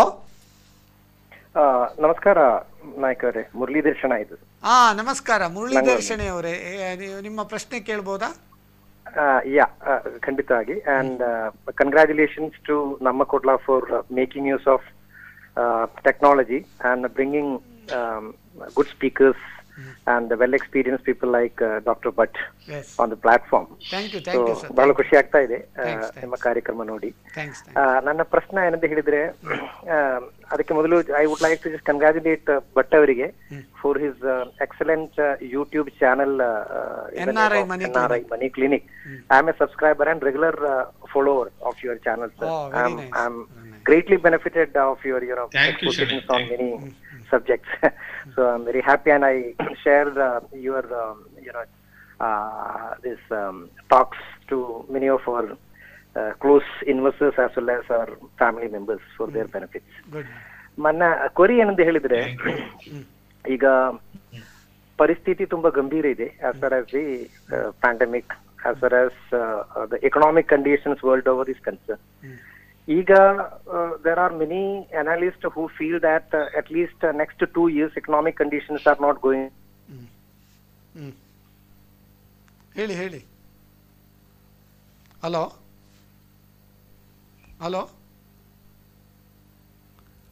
ಕರೆ ಕಟ್ಟಾಯ್ತು ಅಂತ ಹೇಳ್ತಾರೆ. ಅವ್ರದ್ದು ವಿಷಯ ಏನಂತ ಹೇಳಿದ್ರೆ, next 2 year economic conditions, I think it is not favorable as per the predictions of various experts, economists and experts, ಅರ್ಥಶಾಸ್ತ್ರಜ್ಞರು ಹೇಳೋ ಪ್ರಕಾರ. ಈ ಸಂದರ್ಭದಲ್ಲಿ ಯಾವ ರೀತಿ ನಾವು ಅದನ್ನು ಪ್ರಿಕಾಷನ್ ತಗೊಂಡು ಇನ್ವೆಸ್ಟ್ ಮಾಡ್ಬೋದು ಅಂತೇಳಿ. ಈ ಅನಲಿಸ್ಟ್ಗಳು ಏನು ಹೇಳ್ತಾರಲ್ಲ ಅದನ್ನ take it with A pinch off salt. ಅವರು ಈ ಕ್ರಿಕೆಟ್ ಕಾಮೆಂಟ್ರಿ ಮಾಡೋರ ತರ ಅಲ್ಲಿ ಕಾಮೆಂಟ್ರಿ ಬಾಕ್ಸ್ ನಲ್ಲಿ ಕೂತ್ಕೊಂಡು ಏನು ಬೇಕಾದ್ರೆ ಹೇಳ್ಬೋದು. ಅದರಿಂದ ನಿಮ್ಮ ಯಾವ್ದು ಸಮಸ್ಯೆಗಳಿಗೆ ಪರಿಹಾರವೂ ಇಲ್ಲ, ಅದಕ್ಕೇನು ಅದರಿಂದ ಯಾವ ಉಪಯೋಗ ಕೂಡ ಇಲ್ಲ. ಖಂಡಿತವಾಗಿ ನೀವು ಅದನ್ನ ಒಂದು ಎಂಟರ್ಟೈನ್ಮೆಂಟ್ ಆಗಿಯೋ ಅಥವಾ ಒಂದು ಟೈಮ್ ಪಾಸ್ ಆಗಿಯೋ ಅಥವಾ ಜನರಲ್ ನಾಲೆಡ್ಜಿಗಾಗಿಯೋ ಅದನ್ನ ತಗೊಳ್ಳಿ. ಮೈದಾನದಲ್ಲಿ ಆಡಬೇಕಾದವ್ರು ನೀವು, ಆದ್ರಿಂದ ನೀವು ಕಾಮೆಂಟೇಟರ್ ಏನ್ ಹೇಳ್ತಾರೆ ಅಂತ ಕೇಳಿ ನೀವು ಬಾಲ್ ಅನ್ನ ಆ ರೀತಿ ಆಡಕ್ ಆಗೋದಿಲ್ಲ. ನೀವು ನಿಮ್ಮ ಪರಿಸ್ಥಿತಿಯನ್ನು ನೋಡಿ ನೀವು ಗ್ರೌಂಡ್ ನಲ್ಲಿ ಆಡ್ಬೇಕು. ಪ್ರಶ್ನೆ ನಾವು ಕೇಳಬಹುದು, ಪ್ರಪಂಚ ಇದರಿಂದ ಮುಗಿದೋಗ್ತದ? ಪುನಃ ಅವ್ರದ್ದು ಕರೆ ಕನೆಕ್ಟ್ ಆಗಿರ್ಬೇಕು. ಹಲೋ, ಸಾರಿ ಹೇಳಿ ಹೇಳಿ. ಸೊ ನನ್ನ ಪ್ರಶ್ನೆ ಅಂತ ಹೇಳಿದ್ರೆ, ಈಗ ಭಟ್ ಅವರು ಹೇಳಿದ್ರು ನಾವು ಮಾರ್ಕೆಟ್ ಎಲ್ಲ ಇನ್ವೆಸ್ಟ್ ಮಾಡುವಾಗ we have to look at the forward earnings as well as the situations in the coming years. Correct. What I feel is that now market has gone up beyond anybody's expectations from the bottom. So ಪರಿಸ್ಥಿತಿ ಅಂತ ಹೇಳಿದ್ರೆ next up to 24-25 ಈಗ earnings ನೋಡಿದ್ರೆ we will be again back to about 2016-17 ಅಲ್ಲಿ ರುವ earnings ಸಿಕ್ಕುವುದು ನಮಗೆ. So in the last 5 years, whether it is mutual fund, whether it is market, the people who have invested have not been benefited at all. 5 years or 7 years. Correct. So in this condition, what do you feel, if a person is invest and hold will be better, or invest and withdraw at a better point of time? Yakandre investing and holding strategy does not work for many people. Investing and exiting at right point of time would be the best strategy as far as my experience is concerned. What is your view, sir? Okay. Mr. Shane, see, you are also from the mutual fund industry or from a finance industry, as I know you of. See, the right strategy to adopt is not to hold long term or not to hold short term or whatever the thing you say. The right thing to do here is put a proper asset allocation. How much of money should be in the debt? How much of money should be in the equity? And when markets gyrates, ಅದು ಮೇಲೆ ಕೆಳಗೆ ಹೋಗ್ತಕ್ಕಂಥ ಸಂದರ್ಭದಲ್ಲಿ ವರ್ಷಕ್ಕೊಂದು ಸರ್ತಿ ಯಾವ ರೀತಿ ನಾವು ರೀಬ್ಯಾಲೆನ್ಸ್ ಮಾಡಬೇಕು ಅದನ್ನ ನಾವು ನೋಡ್ಕೊಂಡು ಹೋಗ್ಬೇಕಾಗ್ತದೆ. ಮತ್ತೆ ಸ್ಟಾಕ್ ಮಾರ್ಕೆಟ್ ವಿಚಾರ ಹೇಳಬೇಕಾದ್ರೆ, ಸ್ಟಾಕ್ ಮಾರ್ಕೆಟ್ ಅಲ್ಲಿ ಇವತ್ತು ಹಾಕಿದ ಕೂಡಲೇ ಮುಂದಿನ ವರ್ಷ ಏನಾಗುತ್ತೆ, 2 ವರ್ಷ ನಂತರ ಏನಾಗುತ್ತೆ, 3 ವರ್ಷ ಏನಾಗುತ್ತೆ ನಾವು ಹೇಳಲಿಕ್ಕೆ ಆಗಲ್ಲ. ಇವತ್ತು ಹುಟ್ಟಿದ ಒಂದು ಮಗು ಅದು ಲೈಫ್ ಅಲ್ಲಿ ಸಕ್ಸೀಡ್ ಆಗ್ಲಿಕ್ಕೆ 15-20 ವರ್ಷ ಆಗ್ತದೆ. ಕಂಪ್ನಿಗಳಲ್ಲೂ ಅಷ್ಟೇ, ಎಕಾನಮಿಯಲ್ಲೂ ಅಷ್ಟೇ. ಸ್ಟಾಕ್ ಮಾರ್ಕೆಟ್ ಅನ್ನುವಂತ ಒಂದು ಹೂಡಿಕೆಯ ಕ್ಷೇತ್ರದಲ್ಲಿ ನಿಮಗೆ ನಿಜವಾದ ರಿಟರ್ನ್ ಸಿಗಬೇಕಾದ್ರೆ ಕನಿಷ್ಠ 7-10 ವರ್ಷಗಳ ಕಾಲ ಕಾಯುವಂತ ಅವಶ್ಯಕತೆ ಖಂಡಿತ ಉಂಟು. ಇಲ್ಲಿ ಯಾರಿಗೆ ಅಷ್ಟು ಟೈಮ್ ಇಟ್ಕೊಳ್ಳಿಕ್ಕೆ ಸಾಧ್ಯ ಇಲ್ವೋ ಅವರು ಇದರಲ್ಲಿ ಹೂಡಿಕೆಯನ್ನು ಮಾಡೋ ಬದಲಾಗಿ ಅವರು ಡೇ ಟು ಡೇ ನೋಡುವಂತವ್ರಾದ್ರೆ ಅದಕ್ಕೆ ಫಿಕ್ಸ್ಡ್ ಇನ್ಕಮ್ ಇನ್ವೆಸ್ಟ್ಮೆಂಟ್ಸ್, ಹೇಳ್ತೇನೆ ಪೋಸ್ಟ್ ಆಫೀಸ್ ಆಗಿರ್ಬೋದು, ಬ್ಯಾಂಕ್ ಎಫ್ ಡಿಗಳಾಗಿರ್ಬೋದು, ಬಾಂಡ್ಗಳಾಗ್ಬೋದು, ಮ್ಯೂಚುವಲ್ ಫಂಡ್ ಡೆಟ್ ಸ್ಕೀಮ್ಗಳಾಗ್ಬೋದು, ಈ ಸರ್ಕಾರದ ಸ್ಕೀಮ್ಗಳಾಗಿರ್ಬೋದು, ಇಂಥದ್ರಲ್ಲಿ ಹೂಡಿಕೆಯನ್ನು ಮಾಡುವಂಥದ್ದು ಬೆಟರ್. ಇನ್ನು ಈ ಸ್ಟಾಕ್ ಮಾರ್ಕೆಟ್ ಬಗ್ಗೆ ನಾವು ಮಾತಾಡ್ತಾ ಹೋದ್ರೆ ಫಸ್ಟ್ ಥಿಂಗ್ ನಾವು ನಮ್ಮ ಮನಸ್ಸಲ್ಲಿ ಅದರದ್ದು ಬಗ್ಗೆ ನಾವು ಕೂಡ ಇಲ್ಲಿ ಹಾಕ್ತಾ ಇದ್ದೇವೆ. ಈ stock market is not economy. We are made to believe that the stock market is economy. Stock market is not economy. In the short term, it will not reflect the economy. Only in the long term, it will reflect the economy. Short term, when the markets is doing well, still the stock market can crash. And when the markets are not doing so well, still the markets can do a rallying point. ನಾಳೆ ನಂದು NRI ಮನಿ clinic ನಲ್ಲಿ ಒಂದು same ಇಶ್ಯೂನ ಮೇಲೆ video release ಆಗ್ತಾ ಇದೆ. Why the stock markets are rallying amidst a pandemic ಅಂತ. ನೀವು ನಾಳೆ ನನ್ನ ಆ ವಿಡಿಯೋಗಳನ್ನು ನೋಡಿದ್ರೆ ಅದರಲ್ಲಿ ಡೀಟೇಲ್ಡ್ ಆಗಿ ಆನ್ಸರ್ ಮಾಡಿದ್ದೇನೆ ಯಾಕೆ ಮಾರ್ಕೆಟ್ ಮೇಲೆ ಹೋಗುತ್ತೆ. ಈಗ ವೀಕ್ಷಕರಿಗಾಗಿ ನಾನು ಹೇಳುವಂತದ್ದಾದ್ರೆ ನೋಡಿ, ಈ ಪ್ಯಾಂಡಮಿಕ್ ನಿಂದ ಸಾಕಷ್ಟು ಹಾನಿಯಾಗಿದೆ. ಒಂದು ಸೆಕ್ಟರ್ ಆಫ್ ಎಕಾನಮಿಗೆ ಹಾನಿಯಾಗಿದೆ. ಯಾರಿಗೆ ಹಾನಿಯಾಗಿದೆ? ಈ ಕನ್ಸಂಪ್ಷನ್ಗೆ ಹಾನಿಯಾಗಿದೆ. ಈ ವಿಮಾನಯಾನ ಸೌಕರ್ಯಗಳು, ಟೂರಿಸಂ ಅಂತ ಇಂಥ ಸೆಕ್ಟರ್ಗಳಲ್ಲಿ ದೊಡ್ಡ ರೀತಿಯ ಹಾನಿಯಾಗಿದೆ. ಅಂದ್ರೆ ನೀವು ಹೇಳುದು ಪ್ರಪ್ರಥಮವಾಗಿ ಸಮುದ್ರ ಮಂಥನ ನಾವು ತೋರಿಸಿದ್ದೇವಲ್ಲ, ಆ ಸಮುದ್ರ ಮಂಥನದಲ್ಲಿ ಫಸ್ಟಿಗೆ ಅಮೃತ ಬರಲಿಲ್ಲ, ಫಸ್ಟಿಗೆ ಹಾಲ ವಿಷಸತ ಬಂದಿದೆ, ಬೇರೆ ಬೇರೆ ಪ್ರಾಡಕ್ಟ್ ಬಂದಿದೆ, ಲಾಸ್ಟಿಗೆ ಪೇಷನ್ಸ್ ಇದ್ದವರಿಗೆ ಅಮೃತ ಬರ್ತದೆ ಅಂತ ನೀವು ಹೇಳುದಲ್ವಾ? ಪೇಷನ್ಸ್ ಇದ್ದವರಿಗೆ ಅಮೃತ, ಯಾರಿಗೆ ಪೇಷನ್ಸ್ ಇಲ್ಲೋ ಅವ್ರ ಹಾಲ ಕುಡಿದು ಅಲ್ಲೇ ಮುಗಿದೋಗ್ತಾರೆ ಅಷ್ಟೇ. ಅದಕ್ಕೆ ಇದೊಂದು ಬಾರಿ appropriate pictorial presentation also we have given for the viewers. Muralidhar ಶೆಣೆಯವರೇ, ನೀವು ಈ ಒಳ್ಳೆ ಉತ್ತಮ ಪ್ರಶ್ನೆ ಕೇಳಿದ್ದಕ್ಕೆ ಧನ್ಯವಾದಗಳು. ಈಗ ಡಾಕ್ಟರ್ ಚಂದ್ರಕಾಂತ್ ಭಟ್ ಅವರೇ, ಈಗ ಲಾಂಗ್ ಟರ್ಮ್ ಶಾರ್ಟ್ ಟರ್ಮ್ ಅಂತ ಹೇಳ್ತೀರಿ ನೀವು. So which is long term and which is short term? ಯಾಕಂದರೆ there is a saying in Sanskrit, ಚಕ್ರಾರ ಪಂಕ್ತಿರಿವ ಗಚ್ಚತಿ ಭಾಗ್ಯ ಪಂಕ್ತಿ ಅಂತೇಳಿ. ಅಂದರೆ boom, recession, depression, revolving, again boom. ಈಗ ನಾವು ಯಾವ ಸ್ಟೇಜಲ್ಲಿದ್ದೇವೆ, ಎಷ್ಟು ಟೈಮ್ ಹೋಗ್ಬೋದು ಪುನಃ ಬೌನ್ಸ್ ಬ್ಯಾಕ್ ಆಗಲಿಕ್ಕೆ? ನೋಡಿ, ನಿಮ್ಮ ಪ್ರಶ್ನೆಗೆ ನನ್ನ ಹತ್ರ ಉತ್ತರ ಇದ್ದಿದ್ರೆ ಬಹಳ ಒಳ್ಳೇದಿತ್ತು. ಈ ಎರಡು ಕ್ಷೇತ್ರಗಳು ಉಂಟು. ಒಂದು ಈ ಜ್ಯೋತಿಷ್ಯ ಹೇಳೋರು, ಎರಡನೇದು ಈ ಫಿನಾನ್ಷಿಯಲ್ ಅನಲಿಸ್ಟ್. ಇವರಿಬ್ಬರುಗಳು ಏನನ್ನೂ ಹೇಳಿ ತಪ್ಪಿಸ್ಕೊಳ್ಲಿಕ್ಕೆ ಆಗ್ತದೆ. ಯಾಕಂದ್ರೆ ಇಬ್ರು ಹೇಳಿದ್ದು ಕೂಡ ಏನೂ ಆಗೋದಿಲ್ಲ. ಆದ್ರಿಂದ ನಾನು ಕೂಡ ಇಲ್ಲಿ ಹೇಳಿದ್ರೆ ನಾನು ಅವರ ಪಂಕ್ತಿಯಲ್ಲಿ ಕುತ್ಕೊಳ್ಬೇಕಾಗ್ತದೆ. ಆದ್ರಿಂದ ನಾಳೆ ಏನಾಗ್ತದೆ, 2 ವರ್ಷದ ನಂತರ ಏನಾಗ್ತದೆ, 3 ವರ್ಷದ ನಂತರ ಏನಾಗುತ್ತೆ ಅಂತ ಹೇಳಿದ್ರೆ, ನಿಮ್ಮ ಊಹೆ ಏನಿದೆಯೋ ನನ್ನ ಊಹೆ ಕೂಡ ಅಷ್ಟೇ. ಆದ್ರೆ ನನಗೆ ಏನು ಗೊತ್ತಿದೆ ಅಂತ ಬಹಳ ಉತ್ತಮವಾಗಿ ಹೇಳಿದ್ರಿ. ಅಲ್ಲ, ಸ್ಥಿತಿ ಅಭಿವೃದ್ಧಿ ಆಗ್ತದೆ. ಅಲ್ಲ, ಉತ್ತಮವಾಗಿ ನೀವೊಂದು ಹೇಳಿದ್ರಿ. ಏನಂದ್ರೆ ಆಸ್ಟ್ರಾಲಜಿ ಮತ್ತೆ ಫೈನಾನ್ಷಿಯಲ್ ಅನಾಲಿಸ್ಟ್ ಇನ್ನು ನೀವು ಫುಲ್ ಇದು ಮಾಡ್ಲಿಕ್ಕೆ ಆಗುದಿಲ್ಲ. ಯಾಕಂದ್ರೆ ಈ ಪರ್ಸನ್ ಹ್ಯಾವ್ ಡಿಫರೆಂಟ್ ವ್ಯೂ. ಎಲ್ಲಿವರೆಗಂದ್ರೆ ನಾನು ನಿನ್ನೆ ನೋಡಿದ್ದೆ ಟಿವಿಯಲ್ಲಿ ಕೂಡ, ಈ ರಾಮ ಮಂದಿರದ ಅಡಿಕಲ್ಲನ್ನು ಆಗಸ್ಟ್ 5ನೇ ತಾರೀಕಿಗೆ ಹಾಕ್ತಾ ಇದ್ದಾರೆ. ಸಮ್ ಜ್ಯೋತಿಷೀಸ್ they are telling it is not at all good muhurta. Some ಜ್ಯೋತಿಷೀಸ್ they are telling astrology it is a very good muhurta. ಆಗ ಯಾವ ಪ್ರಕಾರ ಹೋಗ್ಬೇಕಾಗ್ತದೆ ಅಲ್ವಾ? ಹೌದು. ಸೊ ಇಲ್ಲಿ ಯಾರು ಏನು ಬೇಕಾದ್ರೂ ಹೇಳ್ಬೋದು, ಹೇಳಿ ಅದಕ್ಕೆ ರೆಸ್ಪಾನ್ಸಿಬಿಲಿಟಿ ಇಲ್ಲ. ನಾವು ಹೇಳಿದ್ರೆ ಆಯ್ತು, ನಂಬುವವರು ಇರೋ ತನಕ ನಾವು ಹೇಳ್ತಾ ಹೋಗ್ಬೋದು. ಬಟ್ ನಮ್ಗೆ ಏನ್ ಗೊತ್ತಿದೆ ಅಂದ್ರೆ, ಇವತ್ತಿಗಿನ 5 ವರ್ಷದ ನಂತರ ನಮ್ಮ ಪರಿಸ್ಥಿತಿ ಇದಕ್ಕಿಂತ ಇಂಪ್ರೂವ್ ಆಗ್ತದೆ. ಇಲ್ಲಿಗಿನ ನಾವು ಕೆಳಗಡೆ ಏನು ಹೋಗೋದಿಲ್ಲ. ಪ್ರಪಂಚ ಅಂತೂ ಎಂಡ್ ಆಗುದಿಲ್ಲ. So there is a hope. So ಇವತ್ತು ಮಾರ್ಕೆಟ್ ಯಾಕೆ ರ್ಯಾಲಿ ಮಾಡ್ತಾ ಇದೆ ಅಂತ ಹೇಳಿದ್ರೆ, ಇದಕ್ಕೆ 2 ಕಾರಣಗಳಿದೆ. ಮುರಳಿ ದರ್ಶನ ಅವರ ಪ್ರಶ್ನೆಗೆ ಪೂರ್ತಿ ಉತ್ತರ ಇನ್ನೂ ಹೇಳಿಲ್ಲ. ಕಾರಣ ಏನಂತ ಹೇಳಿದ್ರೆ, ಪ್ರಪಂಚದಾದ್ಯಂತ ಸೆನ್ಸೆಕ್ಸ್ ಗಳಲ್ಲಿ ಈ IT ರಿಲೇಟೆಡ್ ಕಂಪನಿಗಳೇನಿದಾವೆ ಇದರ ವೆಯ್ಟೇಜ್ ಜಾಸ್ತಿ. ಈ IT ರಿಲೇಟೆಡ್ ಕಂಪನಿಗಳಿಗೆ ಈ ಪ್ಯಾಂಡಮಿಕ್ ನಿಂದ ಸಾಕಷ್ಟು ಲಾಭ ಆಗಿದೆ. ಇವತ್ತು ನೀವು ನೋಡಿರ್ಬೋದು, ಈ ಅಮೆಜಾನ್ ಅಂತ ಕಂಪನಿಗಳಾಗಿರ್ಬೋದು, ಗೂಗಲ್ ಇರ್ಬೋದು, ಮೈಕ್ರೋಸಾಫ್ಟ್ ಇರ್ಬೋದು, ಫೇಸ್ಬುಕ್ ಇರ್ಬೋದು, ನೆಟ್ಫ್ಲಿಕ್ಸ್ ಇರ್ಬೋದು, ಇವೆಲ್ಲವೂ ಕೂಡ ಈ ಪ್ಯಾಂಡಮಿಕ್ ನಿಂದಾಗಿ ಇವೆಲ್ಲ ಅಭಿವೃದ್ಧಿ ಆಗ್ತಾ ಹೋಯ್ತು. ಸೊ ಎಕಾನಮಿ ಏನಾಯ್ತು, ಇದು ಡಿಜಿಟೈಸ್ ಆಗ್ತಾ ಹೋಯ್ತು. ಇವತ್ತು ಎಲ್ಲಾ ಏರ್ಲೈನ್ಸ್ ನ ಟೋಟಲ್ ಮಾರ್ಕೆಟ್ ಕ್ಯಾಪಿಟಲೈಸೇಷನ್ ತಗೊಳಕ್ ಹೋದ್ರೆ ಒಂದು $50 ಬಿಲಿಯನ್ ಕೂಡ ಇರ್ಲಿಕ್ಕಿಲ್ಲ. ಅದೇ ಒಂದೊಂದು IT ಕಂಪನಿಗಳ ಮಾರ್ಕೆಟ್ ಕ್ಯಾಪಿಟಲೈಸೇಷನ್ ಕೂಡ ಟ್ರಿಲಿಯನ್ಸ್ ಆಫ್ ಡಾಲರ್ಗಳಿಗೆ ಬರ್ತಾ ಇದೆ. ಆದ್ರಿಂದ so the market is actually reflecting the right trend. This pandemic is helping the IT related companies ಮತ್ತೆ ಈ ಆರ್ಟಿಫಿಷಿಯಲ್ ಇಂಟೆಲಿಜೆನ್ಸ್ ಅಂತ ಕಂಪನಿಗಳಿಗೆ ಇದು ಬಹಳ ಹೆಲ್ಪ್ ಮಾಡಿದೆ. ಆದ್ರಿಂದ ಇದೊಂದು ರಿಫ್ಲೆಕ್ಟೆಡ್ ಟ್ರೆಂಡ್ ತೋರಿಸ್ತಾ ಇದೆ. ಇನ್ನೊಂದು ವೀಕ್ಷಕರ ಕರೆ ಉಂಟು, ಒಂದು ಅಟೆಂಡ್ ಆಗಬಹುದಲ್ಲ? ಇನ್ನೊಂದು ವೀಕ್ಷಕರ ಕರೆ ಉಂಟು. ಹಲೋ. ಹಲೋ ಸರ್, ನಮಸ್ತೆ. ನನ್ನ ಹೆಸರು ದುರ್ಗಾರ್ಚನಾ ಅಂತ. ನಮಸ್ಕಾರ ದುರ್ಗಾರ್ಚನಾ. ನೀವೇನು ಮಾಡ್ತಾ ಇದ್ದೀರಿ ಮೇಡಮ್?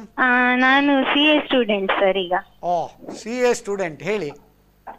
ಸರ್, ನನ್ನ ಕ್ವಶನ್ ಎಂತ ಅಂತ ಹೇಳಿದ್ರೆ, ನಮ್ಗೆಲ್ಲ ಗೊತ್ತಿರುವ ಹಾಗೆ ಈಗ ಸ್ಟಾಕ್ ಮಾರ್ಕೆಟ್ ತುಂಬಾ ಡೌನ್ ಆಗ್ತಾ ಉಂಟು.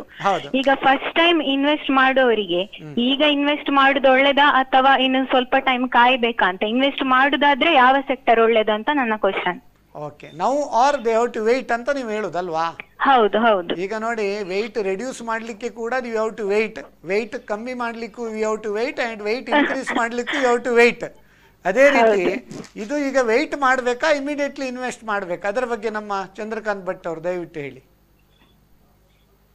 ಮಿಸ್ ದುರ್ಗಾ ಅರ್ಚನಾ ಅವರು CA ಬ್ಯಾಕ್ ಗ್ರೌಂಡ್ ಅವರು, ಅದರಿಂದ ಅವ್ರಿಗೆ ನಾನು ಉತ್ತರ ಹೇಳ್ಬೇಕಂತಾದ್ರೆ, ನೀವು ಸಮುದ್ರಕ್ಕೆ ಸ್ನಾನ ಮಾಡ್ಲಿಕ್ಕೆ ಹೋಗುವಂತವ್ರಾದ್ರೆ ಅಲೆಗಳನ್ನು ಸ್ಟಾಪ್ ಆದ ಮೇಲೆ ಸ್ನಾನ ಮಾಡುದಾ ಅಥವಾ ಅಲೆಗಳೊಟ್ಟಿಗೆ ಸ್ನಾನ ಮಾಡ್ಬೇಕಂತ ಹೇಳಿದ್ರೆ, ಅದೇ ನಿಮ್ಮ ಪ್ರಶ್ನೆಗೆ ಉತ್ತರ. ಅಲೆಗಳು ಬರ್ತಾ ಇರ್ತದೆ, ಮೇಲೆ ಹೋಗುತ್ತೆ, ಮಾರ್ಕೆಟ್ ಕೆಳಗೆ ಬರ್ತದೆ. ಯಾವ ವರ್ಷ ಬೇಕಾದ್ರೆ ತೆಗೆದುಕೊಂಡು ಹೋಗಿ ನೀವು ನೋಡಿ, ಯಾವುದೇ ವರ್ಷದಲ್ಲಿ ಮಾರ್ಕೆಟ್ ಕೆಳಗೆ ಬರದ ವರ್ಷಗಳಿಲ್ಲ, ಯಾವ ವರ್ಷದಲ್ಲಿ ಆದ್ರೂ ಕೂಡ ಮಾರ್ಕೆಟ್ ತೇಜಿ ಬರದ ವರ್ಷಗಳಿಲ್ಲ.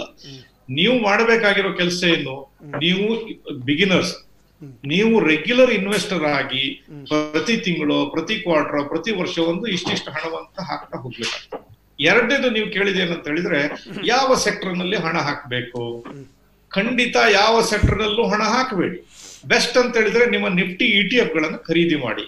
ಇಲ್ಲದೆ ಇದ್ರೆ ಒಂದು ಲಾರ್ಜ್ ಕ್ಯಾಪ್ ಡೈವರ್ಸಿಫೈಡ್ ಫಂಡ್ ತಗೊಳ್ಳಿ.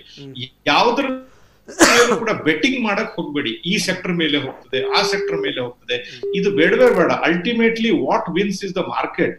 It is not the single sector. Don't do this cardinal mistake of betting on individual sector. We are not here to bet on individual sector. ನೀವು ಇದನ್ನ ಟೋಟಲ್ ಆಗಿ ಐದರ್ Nifty ETF ನಂತ ಇದರಲ್ಲಿಯೋ ಅಥವಾ ಒಂದು index fund ನಲ್ಲಿಯೋ ಅಥವಾ ಒಂದು large cap diversified fund ಅಲ್ಲೋ ನೀವು ಹಾಕಿದ್ರೆ ನಿಮ್ಮ ಉದ್ದೇಶ ಸಫಲತೆ ಆಗ್ತದೆ. ಹಾಗೆ ನೀವು ಸ್ಟಾಕ್ ಮಾರ್ಕೆಟ್ ಹೂಡಿಕೆನಲ್ಲಿ ಮಾಡ್ಲಿಕ್ಕೆ ಬಂದವರು ಇದನ್ನ ನೀವು ಒಂದು ಶಾರ್ಟ್ ಟರ್ಮ್ ಆಗಿ ಇವತ್ತು ನಾನು ಹಾಕ್ತೇನೆ 6 ತಿಂಗಳ ನಂತರ ನಾನು ಹಣ ತೆಗೆದುಕೊಂಡು ಹೋಗ್ತೇನೆ, ಇದು ಅಲ್ಲ, ಇದು ಸ್ಪೆಕ್ಯುಲೇಷನ್. ಇದು ನೀವು ಬೇರೆ ನಾಳೆ ಆಪಲ್ ಖರೀದಿ ಮಾಡಿ ರೇಟ್ ಬಂದಾಗ ಮಾರ್ತೀನಿ, ಇನ್ಯಾವುದೋ ಒಂದು ಕಮೋಡಿಟಿ ಅಂತ ತಗೊಂಡು ರೇಟ್ ಬಂದಾಗ ಮಾರ್ತೀನಿ ಅನ್ನುವಂತ ಸ್ಥಿತಿ. ಹೂಡಿಕೆ ಅನ್ನುವಂಥದ್ದೇನು, ಒಂದು ತೆಂಗಿನ ಮರಕ್ಕೆ ಒಂದು ತೆಂಗಿನ ಮರದ ಗಿಡಕ್ಕೆ ಇದು ಬೀಜವನ್ನು ಹಾಕಿ ನಾಳೆ ಅದು ಮರ ಬೆಳೆಸಿ ವರ್ಷ ಫಸಲು ತೆಗೆಯೋದು, ಅದು ಇನ್ವೆಸ್ಟಿಂಗ್. ನೀವು ಇವತ್ತು ತಗೊಂಡು ನಾಳೆ ಮಾರುವಂತದ್ದು ಅದು speculation, that is trading. Trading ಮಾಡ್ಲಿಕ್ಕೆ ಯಾವ ದಿವಸವೂ ಆಗ್ತದೆ, ಫಾಲಿಂಗ್ ಮಾರ್ಕೆಟ್ ನಲ್ಲೂ ಕೂಡ ಟ್ರೇಡ್ ಮಾಡ್ಲಿಕ್ಕೆ ಆಗ್ತದೆ. You sell high buy low, that is also trading. ಅದು ಮಾರ್ಕೆಟ್ ಮೇಲೇನೆ ಹೋಗ್ಬೇಕಂತ ಏನಿಲ್ಲ. To do the trading any day it is possible. Hope I answered your question. Yes. ಬಹಳ ಒಂದು ಉತ್ತಮ ಪ್ರಶ್ನೆ ಕೇಳಿದಕ್ಕೆ ನಮ್ಮ CA ಸ್ಟೂಡೆಂಟ್ ಆಗಿ ದುರ್ಗಾರ್ಚನರ್ ಅವರಿಗೆ ಧನ್ಯವಾದಗಳು. ಇವರಿಗೆ ಕೂಡ ಭಾಳ ಇಂಟ್ರೆಸ್ಟ್ ಉಂಟು, ಫೈನಾನ್ಷಿಯಲ್ ಅನಾಲಿಸ್ಟ್ ಕೂಡ ಆಗುವ ಒಂದು ಎಲ್ಲ ಲಕ್ಷಣಗಳು ಅಂತ ಹೇಳ್ತಾ ಈಗ ಒಂದು ವೀಕ್ಷಕರ ಕರೆ ಉಂಟು, ಅಟೆಂಡ್ ಆಗುವ. ಹಲೋ, ನಮಸ್ತೆ ಸರ್. ನಮಸ್ತೆ, ಯಾರು ಮಾತಾಡೋದು? ಪ್ರವೀಣ್ ಚಂದ್ರ ಶೆಟ್ಟಿ, ಮಂಗಳೂರಿನಿಂದ. ಪ್ರವೀಣ್ ಚಂದ್ರ ಶೆಟ್ಟಿ, ಮ್ಯಾಂಗ್ಳೂರು. ಹೇಳಿ ಸ್ವಾಮಿ, ನೀವೇನು ಮಾಡ್ಕೊಂಡಿದ್ದೀರಿ?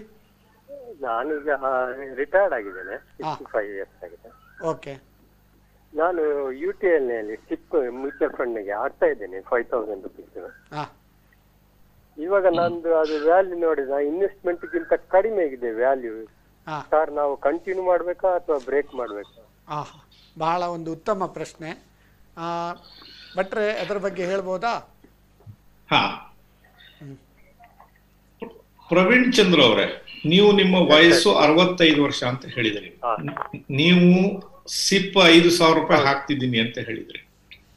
ಹಾಗೆ ಇದರ ವ್ಯಾಲ್ಯೂ ಕೂಡ ಕಮ್ಮಿ ಆಗಿದೆ. ನಾನು ಇದನ್ನ ಜಾಸ್ತಿ ಮಾಡ್ಬೇಕು, ನಾನು ಏನ್ ಮಾಡ್ಬೇಕು, ಇದರಿಂದ ಹೊರಗಡೆ ಬರ್ಬೇಕು ಅಂತ ಹೇಳಿ. ನೋಡಿ, ನಾನು ನನ್ನ NRI ಮನಿ ಕ್ಲಿನಿಕ್ ನಲ್ಲಿ ಕೂಡ ಒಂದು ವಿಡಿಯೋ ಮಾಡಿದ್ದೆ, what is the meaning of portfolio valuation ಅಂತ ಹೇಳಿ. ಇದರ ಬೆಲೆಗಳು ಕಮ್ಮಿ ಬಂದ್ರೆ ಇದರ ಅರ್ಥ ನಿಮ್ಗೆ ನುಕ್ಸಾನ್ ಆಗಿದೆ, ನೀವು ಹಣವನ್ನು ಕಳ್ಕೊಂಡ್ರಿ ಅನ್ನುವಂಥದ್ದು ಅಲ್ಲ. ಇದರ ಅರ್ಥ ಏನಂತ ಹೇಳಿದ್ರೆ, ನೀವು ಇದನ್ನ ಇವತ್ತಿನ ದಿವಸ ಮಾರುಕಟ್ಟೆಗೆ ಹೋಗಿ ಮಾರಾಟ ಮಾಡಿದರೆ ಇದನ್ನ ಮಾರೋದ್ರಿಂದ ನಿಮ್ಗೆ ಇಷ್ಟು ಹಣ ಬರ್ತದೆ ಅನ್ನುವಂಥದ್ದು ಅಷ್ಟು ಬಿಟ್ರೆ, ಇದರ ಅರ್ಥ ನಿಮ್ಗೆ ನಿಮ್ಮ ಹಣ ಕಳ್ಕೊಂಡು ಹೋಯ್ತು, ನಿಮ್ಗೆ ಲಾಸ್ ಆಯ್ತು ಅನ್ನುವಂಥ. ನೀವು ಇದನ್ನ 1 ವರ್ಷದ ನಂತರವೋ 2 ವರ್ಷದ ನಂತರವೋ 3 ವರ್ಷದ ನಂತರವೋ 5 ವರ್ಷದ ನಂತರ ಮಾರಾಟ ಮಾಡುವಂತವ್ರಾದ್ರೆ ಇದಕ್ಕೆ ಏನು ಬೆಲೆ ಇವತ್ತಿದೆ ಅನ್ನೋದಕ್ಕೆ ಯಾವುದೇ ಅರ್ಥವೂ ಇಲ್ಲ. You should consider about this only at the time of harvesting. ನೀವು ಮುಂದೆ 3 ವರ್ಷ ನಂತರ ಮಾರ್ತಿರೋ 5 ವರ್ಷ ಮಾರ್ತಿರೋ ಅದಕ್ಕೆ ಹೊಂದಿಕೊಂಡಾಗಿದೆ. ಹಾಗೆ ನಿಮ್ಮ ಪ್ರಾಯದಲ್ಲಿ ಇಂಥ ಸಂದರ್ಭದಲ್ಲಿ ನಿಮಗೆ ರಿಸ್ಕ್ ಪ್ರೊಫೈಲ್, ನಿಮ್ಗೆ ಧಾರಣ ಶಕ್ತಿ ಇದೆಯೋ ಇಲ್ವೋ ಇದನ್ನ ಅನ್ನುವಂಥದ್ದು ನೀವು ನೋಡಿಕೊಂಡು ಸರಿಯಾದ ಸ್ಕೀಮ್ಗಳಲ್ಲಿ ಸಿಪ್ ಹಾಕ್ಬೇಕು. ಯಾವುದೋ ಒಂದು UTI ಸ್ಕೀಮ್ ಇರ್ಬೋದು, ಯಾವುದೇ ಸ್ಕೀಮ್ ಇರ್ಬೋದು, ಈ ಸ್ಕೀಮ್ ನಿಮ್ಗೆ ಸೂಟೇಬಲ್ ಹೌದಾ ಅಲ್ವಾ? ನಿಮ್ಮ ವಯಸ್ಸಿನಲ್ಲಿ ನೀವು ಹಾಕುವಂತದ್ದಾದ್ರೆ 2 ರೀತಿಯ ಸ್ಕೀಮ್ಗಳನ್ನ ಹಾಕುವಂಥದ್ದು ಬೆಟರ್. ಒಂದು, ಡೆಟ್ ಸ್ಕೀಮ್ನ ಸಿಪ್ ಗಳನ್ನ ಮಾಡಬಹುದು. ಇದರಲ್ಲಿ ನಿಮ್ಗೆ ಮೇಲೆ ಕೆಳಗೆ ಆಗುವಂತ ಸಾಧ್ಯತೆಗಳು ಕಮ್ಮಿ, ವಾಲಟೈಲಿಟಿ ಇರುತ್ತೆ ಭಾರಿ ಕಡಿಮೆ. ಮತ್ತೆ ಇನ್ಫ್ಲೇಷನ್ ಬೀಟ್ ಮಾಡಬೇಕು ಅನ್ನೋ ಅರ್ಥದಲ್ಲಿ ನೀವು ಹೂಡಿಕೆಯನ್ನು ಮಾಡಿದ್ರೆ ಕನ್ಸರ್ವೇಟಿವ್ ಹೈಬ್ರಿಡ್ ಫಂಡ್ಸ್ ಅಂತ ಬರ್ತದೆ. ಇದರಲ್ಲಿ 75% ಹಣ ಡೆಟ್ ಗಳಲ್ಲಿ ಇರ್ತದೆ, ಒಂದು 25% ಈಕ್ವಿಟಿಯಲ್ಲಿ ಇರ್ತದೆ. ಇದು ನಿಮಗೆ ಬ್ಯಾಂಕ್ಗಿನ ಒಂದು 2%, 2.5%, 3% ತನಕ ಜಾಸ್ತಿ ಕೊಡ್ತಕ್ಕಂಥ ರಿಟರ್ನ್ ಕೊಡುವಂತ ಸಾಧ್ಯತೆ ಇದೆ. ಹಾಗೆ ವಾಲಟೈಲಿಟಿ, ಇದರ ಬೆಲೆಗಳೇನಿದೆ ನಮ್ಮ ಪ್ಯೂರ್ ಇಕ್ವಿಟಿ ಫಂಡ್ ನಷ್ಟು ಮೇಲೆ ಕಡೆಗೆ ಆಗುವಂತದ್ದಿಲ್ಲ. ಆದ್ರೆ ಅಂತ ಸ್ಕೀಮ್ಗಳನ್ನ ಚೂಸ್ ಮಾಡಿ ನೀವು ಇಕ್ವಿಟಿ ಫಂಡ್ಗಳಲ್ಲಿ ಈ ಸಿಪ್ ಗಳನ್ನ ಮಾಡುವಂಥದ್ದು ಒಳ್ಳೇದು. ಹಾಗೆ ನಿಮ್ಮ ಪ್ರಶ್ನೆ, ಇವತ್ತಿನ ದಿವಸ ನಾನು ಹಾಕ್ತಾ ಇದ್ದೀನಿ, ಇದನ್ನ ನಿಲ್ಲಿಸ್ಬೇಕಾ? ಖಂಡಿತವಾಗಿ ತಾವು ಇಂಥದ್ರಲ್ಲಿ ನಿಲ್ಲಿಸಬಾರ್ದು. ಯಾಕಂತ ಹೇಳಿದ್ರೆ ನೀವು ಈಗ ಖರೀದಿದಾರರು, ನೀವು ಈಗ ಮಾರಾಟಕ್ಕೆ ಹೊರಟವರಲ್ಲ, ನೀವು ಹೊರಟದ್ದು ಖರೀದಿ ಮಾಡ್ಲಿಕ್ಕೆ ಹೋದಂತ ಸಂದರ್ಭದಲ್ಲಿ ಬೆಲೆಗಳು ಕಡಿಮೆ ಇದ್ರೆ ಒಳ್ಳೇದ, ಬೆಲೆಗಳು ಜಾಸ್ತಿ ಇದ್ರೆ ಒಳ್ಳೇದು ನಿಮ್ಗೆ? ನಾವು ಖರೀದಿ ಮಾಡ್ಬೇಕಾಗಿರುವಂತದ್ದು ಬೆಲೆಗಳು ಕಮ್ಮಿ ಇರುವಂತ ಸಂದರ್ಭದಲ್ಲಿ. ಇವತ್ತಿನ ದಿವಸ ಮಾರ್ಕೆಟ್ ನಿಮಗೆ ಫೇವರ್ ಮಾಡ್ತಾ ಇದೆ, ಆದ್ರೆ ನೀವೇನ್ ತಿಳ್ಕೊಂತಾ ಇದ್ದೀರಿ, ಮಾರ್ಕೆಟ್ ನನಗೆ ನಷ್ಟ ಮಾಡ್ತಾ ಇದೆ ಅಂತ. ನಿಜವಾದ ಅರ್ಥದಲ್ಲಿ ಮಾರ್ಕೆಟ್ ನಿಮ್ಗೆ ಈಗ ಸಹಾಯ ಮಾಡ್ತಾ ಇದೆ. ನಿಮ್ಗೆ ಆ ಸ್ಕೀಮ್ ಸೂಕ್ತ ಅನ್ನುವಂಥದ್ದಾದ್ರೆ ನೀವು ಈ ಸ್ಕೀಮ್ ನಲ್ಲಿ ಹಣ, ಈ SIP ಅನ್ನ ಖಂಡಿತ ಮುಂದುವರ್ಸ್ಕೊಂಡು ಹೋಗ್ಬೇಕು. ಇದು ನಿಮ್ಗೆ ಸೂಕ್ತವಲ್ಲದ ಸ್ಕೀಮು ಅಂತದಾದ್ರೆ ಮಾರ್ಕೆಟ್ ಮೇಲೆ ಬರುವ ತನಕ ವೆಯ್ಟ್ ಮಾಡಿ ಆಮೇಲೆ ಇದರಿಂದ ಹೊರಗೆ ಬರುವಂತದ್ದು ಅಥವಾ ನಿಮ್ಮ ಸಿಪ್ ಅನ್ನು ಬದಲಾವಣೆ ಮಾಡುವಂಥದ್ದು ಆವತ್ತಿನ ದಿವಸದಲ್ಲಿ ಮಾಡಬೇಕು. Okay sir. ಪ್ರವೀಣ್ ಚಂದ್ರ ಶೆಟ್ಟಿ ಅವರು ಉತ್ತಮ ಒಂದು ಪ್ರಶ್ನೆ ಕೇಳಿದಕ್ಕೆ ನಿಮ್ಮ ಧನ್ಯವಾದಗಳು. ಈಗ ನಮ್ಮ ಡಾಕ್ಟರ್ ಭಟ್ ಅವರೇ, ಈಗ ಮ್ಯೂಚುವಲ್ ಫಂಡ್ ಬಗ್ಗೆ ಬಂತು. ಮ್ಯೂಚುವಲ್ ಫಂಡ್ ಬಗ್ಗೆ ಏನಂದರೆ, ಹೆಚ್ಚಿನ ಮ್ಯೂಚುವಲ್ ಫಂಡ್ ಕಂಪನೀಸ್ ಏನು ಮಾಡ್ತಾರೆ ಅಂದರೆ, ಅವರು ಪಾಸ್ಟ್ ಪರ್ಫಾರ್ಮೆನ್ಸ್ ಮುಂದೆ ತೋರಿಸ್ತಾರೆ. ಒಂದು ಸಾರಿ ಒಬ್ಬರು ಟೀಚರ್ ಕೇಳಿದ್ರಂತೆ ಕ್ಲಾಸಲ್ಲಿ, I am beautiful which tense ಅಂತ. ನಿಮ್ಮ ಹಾಗೆ ಒಬ್ಬ ನಾಟಿ ಬಾಯ್ ಎದ್ದು ನಿಂತು ಹೇಳಿದ್ರಂತೆ ಪಾಸ್ಟ್ ಟೆನ್ಸ್ ಮ್ಯಾಮ್ ಅಂತೇಳಿ. ಅಂದರೆ ಮುಂಚಿನ trend it need not continue for future ಅಲ್ವಾ? ಸೊ ಅದಕ್ಕೆ ಒಂದು ಹೇಳ್ತಾರೆ, ಕುಲ ನೋಡಿ ಹೆಣ್ಣು ಕೊಡು, ಮರ ನೋಡಿ ಬಳ್ಳಿ ನಡು. ಇನ್ವೆಸ್ಟ್ ಮಾಡುವಾಗ ಕೂಡ you should always have sound principles. Stock market ಇದ್ದರೆ ಫಂಡಮೆಂಟಲಿ ಸ್ಟ್ರಾಂಗ್ ಸ್ಕ್ರಿಪ್ಟ್ಸಲ್ಲೇ ಹಾಕಬೇಕು. ಮ್ಯೂಚುವಲ್ ಫಂಡ್ ಹಾಕಿದರೆ ಒಂದು ಸಿಸ್ಟಮೆಟಿಕಲಿ ಮ್ಯಾನೇಜ್ ಮಾಡುವಲ್ಲಿ ನಮಗೆ ಆಗಾಗ ಸ್ವಿಚ್ ಓವರ್ ಮಾಡುವಂಥದ್ದು, ಅಂಥ ಕಡೆಯಲ್ಲಿ ಪ್ರೊಫೆಷನಲ್ ಮ್ಯಾನೇಜ್ಮೆಂಟ್ ಇರುವಲ್ಲೇ ಹಾಕಬೇಕು. ಈಗ ಪೋರ್ಟ್ಫೋಲಿಯೋ ಮ್ಯಾನೇಜ್ಮೆಂಟಲ್ಲಿ ಕೂಡ 25 ಲಕ್ಷ ಮಿನಿಮಮ್ ಅಂತೇಳಿ HNI ಅವ್ರ ಹತ್ರ ಕಲೆಕ್ಟ್ ಮಾಡಿ, they collect very high charges. ಮತ್ತು ಈಗ ಪೋರ್ಟ್ಫೋಲ್ ಮ್ಯಾನೇಜ್ಮೆಂಟ್ ಹಾಕಿದೆಲ್ಲ ತುಂಬ ಕಮ್ಮಿಗೆ ಬಂದಿದೆ even after some years. So ಅದಕ್ಕೆ ಈಗ ಮ್ಯೂಚುವಲ್ ಫಂಡ್ ಬಗ್ಗೆ ನಿಮ್ಮ ಒಪಿನಿಯನ್ ಏನು, ಯಾವ ರೀತಿಯಲ್ಲಿ ಇನ್ವೆಸ್ಟ್ ಮಾಡ್ಬೋದು, ಅದರ ಬಗ್ಗೆ ಒಂದು ಮಾಹಿತಿ ಕೊಡ್ಬೋದಾ? ಮುಖ್ಯವಾಗಿ ಮ್ಯೂಚುವಲ್ ಫಂಡ್ ಅಂದ ಕೂಡಲೇ ಎಲ್ಲಾ ಮ್ಯೂಚುವಲ್ ಫಂಡ್ಗಳಲ್ಲಿ, ಎಲ್ಲ ಕಂಪನಿಯ ಮ್ಯೂಚುವಲ್ ಫಂಡ್ಗಳಲ್ಲಿ ಮ್ಯಾನೇಜ್ಮೆಂಟ್ಗಳು ಚೆನ್ನಾಗಿರ್ತವೆ. ಇದೊಂದು ಒಂದು ರೆಗ್ಯುಲೇಷನ್ ಅಂಡರ್ ನಲ್ಲಿ ವರ್ಕ್ ಮಾಡುವಂಥದ್ದು. ಇದರೊಳಗೆ ಈ ಕಂಪನಿ ಸರಿ ಇಲ್ಲ, ಆ ಕಂಪನಿ ಸರಿ ಇಲ್ಲ ಅಂತ ಹೇಳುವಂತ ವ್ಯವಸ್ಥೆ ಇಲ್ಲ. ಅವೆಲ್ಲ ಒಂದು ಕಾನೂನಿನ ಚೌಕಟ್ಟಿನಲ್ಲಿ ಆಪರೇಟ್ ಮಾಡ್ತಾ ಇರ್ತದೆ. ಮತ್ತೆ ಜನರ ಮನಸ್ಸಲ್ಲಿ ಏನಿರ್ತದೆ ಅಂತ ಹೇಳಿದ್ರೆ, ಮ್ಯೂಚುವಲ್ ಫಂಡ್ ಅಂದ ಕೂಡಲೇ ಇದು ಸ್ಟಾಕ್ ಮಾರ್ಕೆಟ್ ಅಂತ ಹೇಳಿ. ಇದು ಕರೆಕ್ಟ್ ಅಲ್ಲ. ಮ್ಯೂಚುವಲ್ ಫಂಡ್ ಅನ್ನುವಂಥದ್ದು ಇದೊಂದು ಮಹಾಸಮುದ್ರ. ಇದು ಬ್ಯಾಂಕ್ಗಳಿಗಿಂತ ದೊಡ್ಡ ಕ್ಷೇತ್ರ. ಇದು ಇವತ್ತಿನ ದಿವಸ ಸುಮಾರು 25 ಲಕ್ಷ ಕೋಟಿಯ ಒಂದು ಹೂಡಿಕೆ ಈ ಮ್ಯೂಚುವಲ್ ಫಂಡ್ಗಳಲ್ಲಿ ಇದೆ. ಇದರಲ್ಲಿ ಹೆಚ್ಚಿನ ಅಂಶ ಹಣ ಇರುವಂತದ್ದು ಡೆಟ್ ಫಂಡ್ಗಳಲ್ಲಿ ಅಥವಾ ಲಿಕ್ವಿಡ್ ಫಂಡ್ಗಳಲ್ಲಿ. ಈ ನೀವು ಬ್ಯಾಂಕ್ ಅಲ್ಲಿ ಯಾವ ರೀತಿ FD ಇಡ್ತೀರಿ, ಅದೇ ರೀತಿ ಡೆಟ್ ಫಂಡ್ಗಳಲ್ಲಿ ಇರುವಂತಹ ಹಣ ಬಹಳ ಜಾಸ್ತಿ, ಈಕ್ವಿಟಿ ಫಂಡ್ಗಳಲ್ಲಿ ಹಣ ಕಮ್ಮಿ. ಎಲ್ಲವೂ ಈ ರಿಟರ್ನ್ ಅಂತ ಹೇಳಿ ನಾವು ಓಡ್ತಾ ಇರೋದ್ರಿಂದ ಸಾರ್ವಜನಿಕರ ಮನಸ್ಸಿನಲ್ಲಿ ಏನಿದೆ ಅಂತ ಹೇಳಿದ್ರೆ, ಮ್ಯೂಚುವಲ್ ಫಂಡ್ ಅಂದ ಕೂಡಲೇ ಇದು ಬರೀ ಸ್ಟಾಕ್ ಮಾರ್ಕೆಟ್, ಇದು ಇಕ್ವಿಟಿ ರಿಲೇಟೆಡ್ ಇರುವಂತದ್ದು ಅಂತೇಳಿ. ಇದು ಕರೆಕ್ಟ್ ಅಲ್ಲ. ಆಕ್ಚುಲಿ ಇದರಲ್ಲಿ ಡೆಟ್ ಫಂಡ್ಗಳು ಜಾಸ್ತಿ ಇದೆ. ಸಾರ್ವಜನಿಕರಿಗೂ ಕೂಡ ಈ ಬ್ಯಾಂಕ್ FDಗಳಿಗಿಂತ ಮ್ಯೂಚುವಲ್ ಫಂಡ್ ನ ಡೆಟ್ ಸ್ಕೀಮ್ಗಳು ಎಷ್ಟೋ ಸಂದರ್ಭದಲ್ಲಿ ಒಳ್ಳೆಯ ಪ್ರತಿಫಲವನ್ನು ಕೊಡುತ್ತದೆ. ಉದಾಹರಣೆಗೆ ಹೇಳೋದಂತಂದ್ರೆ, ಕೆಲವು ಮ್ಯೂಚುವಲ್ ಫಂಡ್ ಡೆಟ್ ಸ್ಕೀಮ್ಗಳಲ್ಲಿ ಸುಮಾರು ಬ್ಯಾಂಕ್ಗಿನ ಒಂದು 0.5%, 1% ಜಾಸ್ತಿ ಸಿಗ್ತದೆ. ಹಾಗೆ ಇಂಟ್ರೆಸ್ಟ್ ರೇಟ್ ಕಡಿಮೆ ಬರುವಂತ ಸಂದರ್ಭದಲ್ಲಿ ನೀವು ಗಿಲ್ಟ್ ಫಂಡ್ ಅಂತ ಸ್ಕೀಮ್ಗಳನ್ನು ಹಾಕಿದ್ರೆ ಆವಾಗ ಬಾಂಡ್ ಪ್ರೈಸ್ಗಳು ಕೂಡ ಜಾಸ್ತಿ ಆಗಿ ನಿಮ್ಗೆ ಇಕ್ವಿಟಿ ತರದ ರಿಟರ್ನ್ಗಳು ಸಿಗ್ತದೆ. ಹಾಗೆ ಹೈಬ್ರಿಡ್ ಫಂಡ್ಸ್ ಇದೆ. ಈ ಹೈಬ್ರಿಡ್ ಫಂಡ್ಸ್ ಅಲ್ಲಿ ಸ್ವಲ್ಪ ಹಣವನ್ನ ಈ ಡೆಟ್ ಸ್ಕೀಮ್ಗಳಲ್ಲಿ, ಸ್ವಲ್ಪ ಹಣವನ್ನ ಈಕ್ವಿಟಿ ಸ್ಕೀಮ್ಗಳಲ್ಲಿ, ಇದರಲ್ಲಿ 50-50 ಅಥವಾ ಕನ್ಸರ್ವೇಟಿವ್ ಹೈಬ್ರಿಡ್ ಅಂತ ಹೇಳ್ತೀವಿ, ಇದರಲ್ಲಿ 75% ಡೆಟ್, 25% ಈಕ್ವಿಟಿ, ಇಂಥ ಸ್ಕೀಮ್ಗಳಲ್ಲಿ ಹಾಕ್ತಾರೆ. ಸೊ ಮ್ಯೂಚುವಲ್ ಫಂಡ್ಗಳಲ್ಲಿ ಹಣವನ್ನ ಹಾಕುವುದು ಭದ್ರತೆಯ ದೃಷ್ಟಿಯಿಂದ ಇದು ಸೇಫ್. ಸೇಫ್ಟಿ ಅಂದ್ರೆ ಹೇಗೆ? Safety will come from 2 things, ಅಥವಾ risk will come from 2 things. Risk ಬರುವಂತದ್ದು ನಾವು ಏನು ಮಾಡ್ತೀವಿ ಅನ್ನೋದು ನಮ್ಗೆ ಗೊತ್ತಿಲ್ಲದೆ ಇದ್ದಾಗ, we do not know what we are doing. Risk comes from ignorance. ನಾವು ಮಾಡ್ತಾ ಇರೋದು ಏನು ಅಂತ ನಮ್ಗೆ ಗೊತ್ತಿದ್ರೆ ಒಂದು ದಟ್ ರಿಸ್ಕ್ ಕಮ್ಸ್ ಡೌನ್. ಎರಡನೇದು ಏನಂತ ಹೇಳಿದ್ರೆ, ರಿಸ್ಕ್ ಎಲ್ಲಿ ಬರ್ತದೆ? ನಮ್ಮ ಹತ್ರ ಸಮಯ ಇಲ್ಲದೆ ಇದ್ರೆ.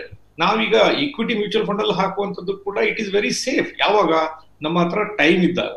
ಸೊ ನಿಮ್ಮ ಹತ್ರ ಟೈಮ್ ಇಲ್ಲದೆ ಇದ್ರೆ ನೀವು ಎಂತ ಮ್ಯೂಚುವಲ್ ಫಂಡ್ಗಳಾಗ್ಲಿ, ಬ್ಲೂ ಚಿಪ್ಗಳಾಗ್ಲಿ, ಸ್ಟಾಕ್ ಮಾರ್ಕೆಟ್ ಆಗ್ಲಿ, ETF ಇಂಡೆಕ್ಸ್ ಫಂಡ್ಗಳಾಗ್ಲಿ ಯಾವುದು ಸೇಫ್ಟಿ ಬರೋದಿಲ್ಲ.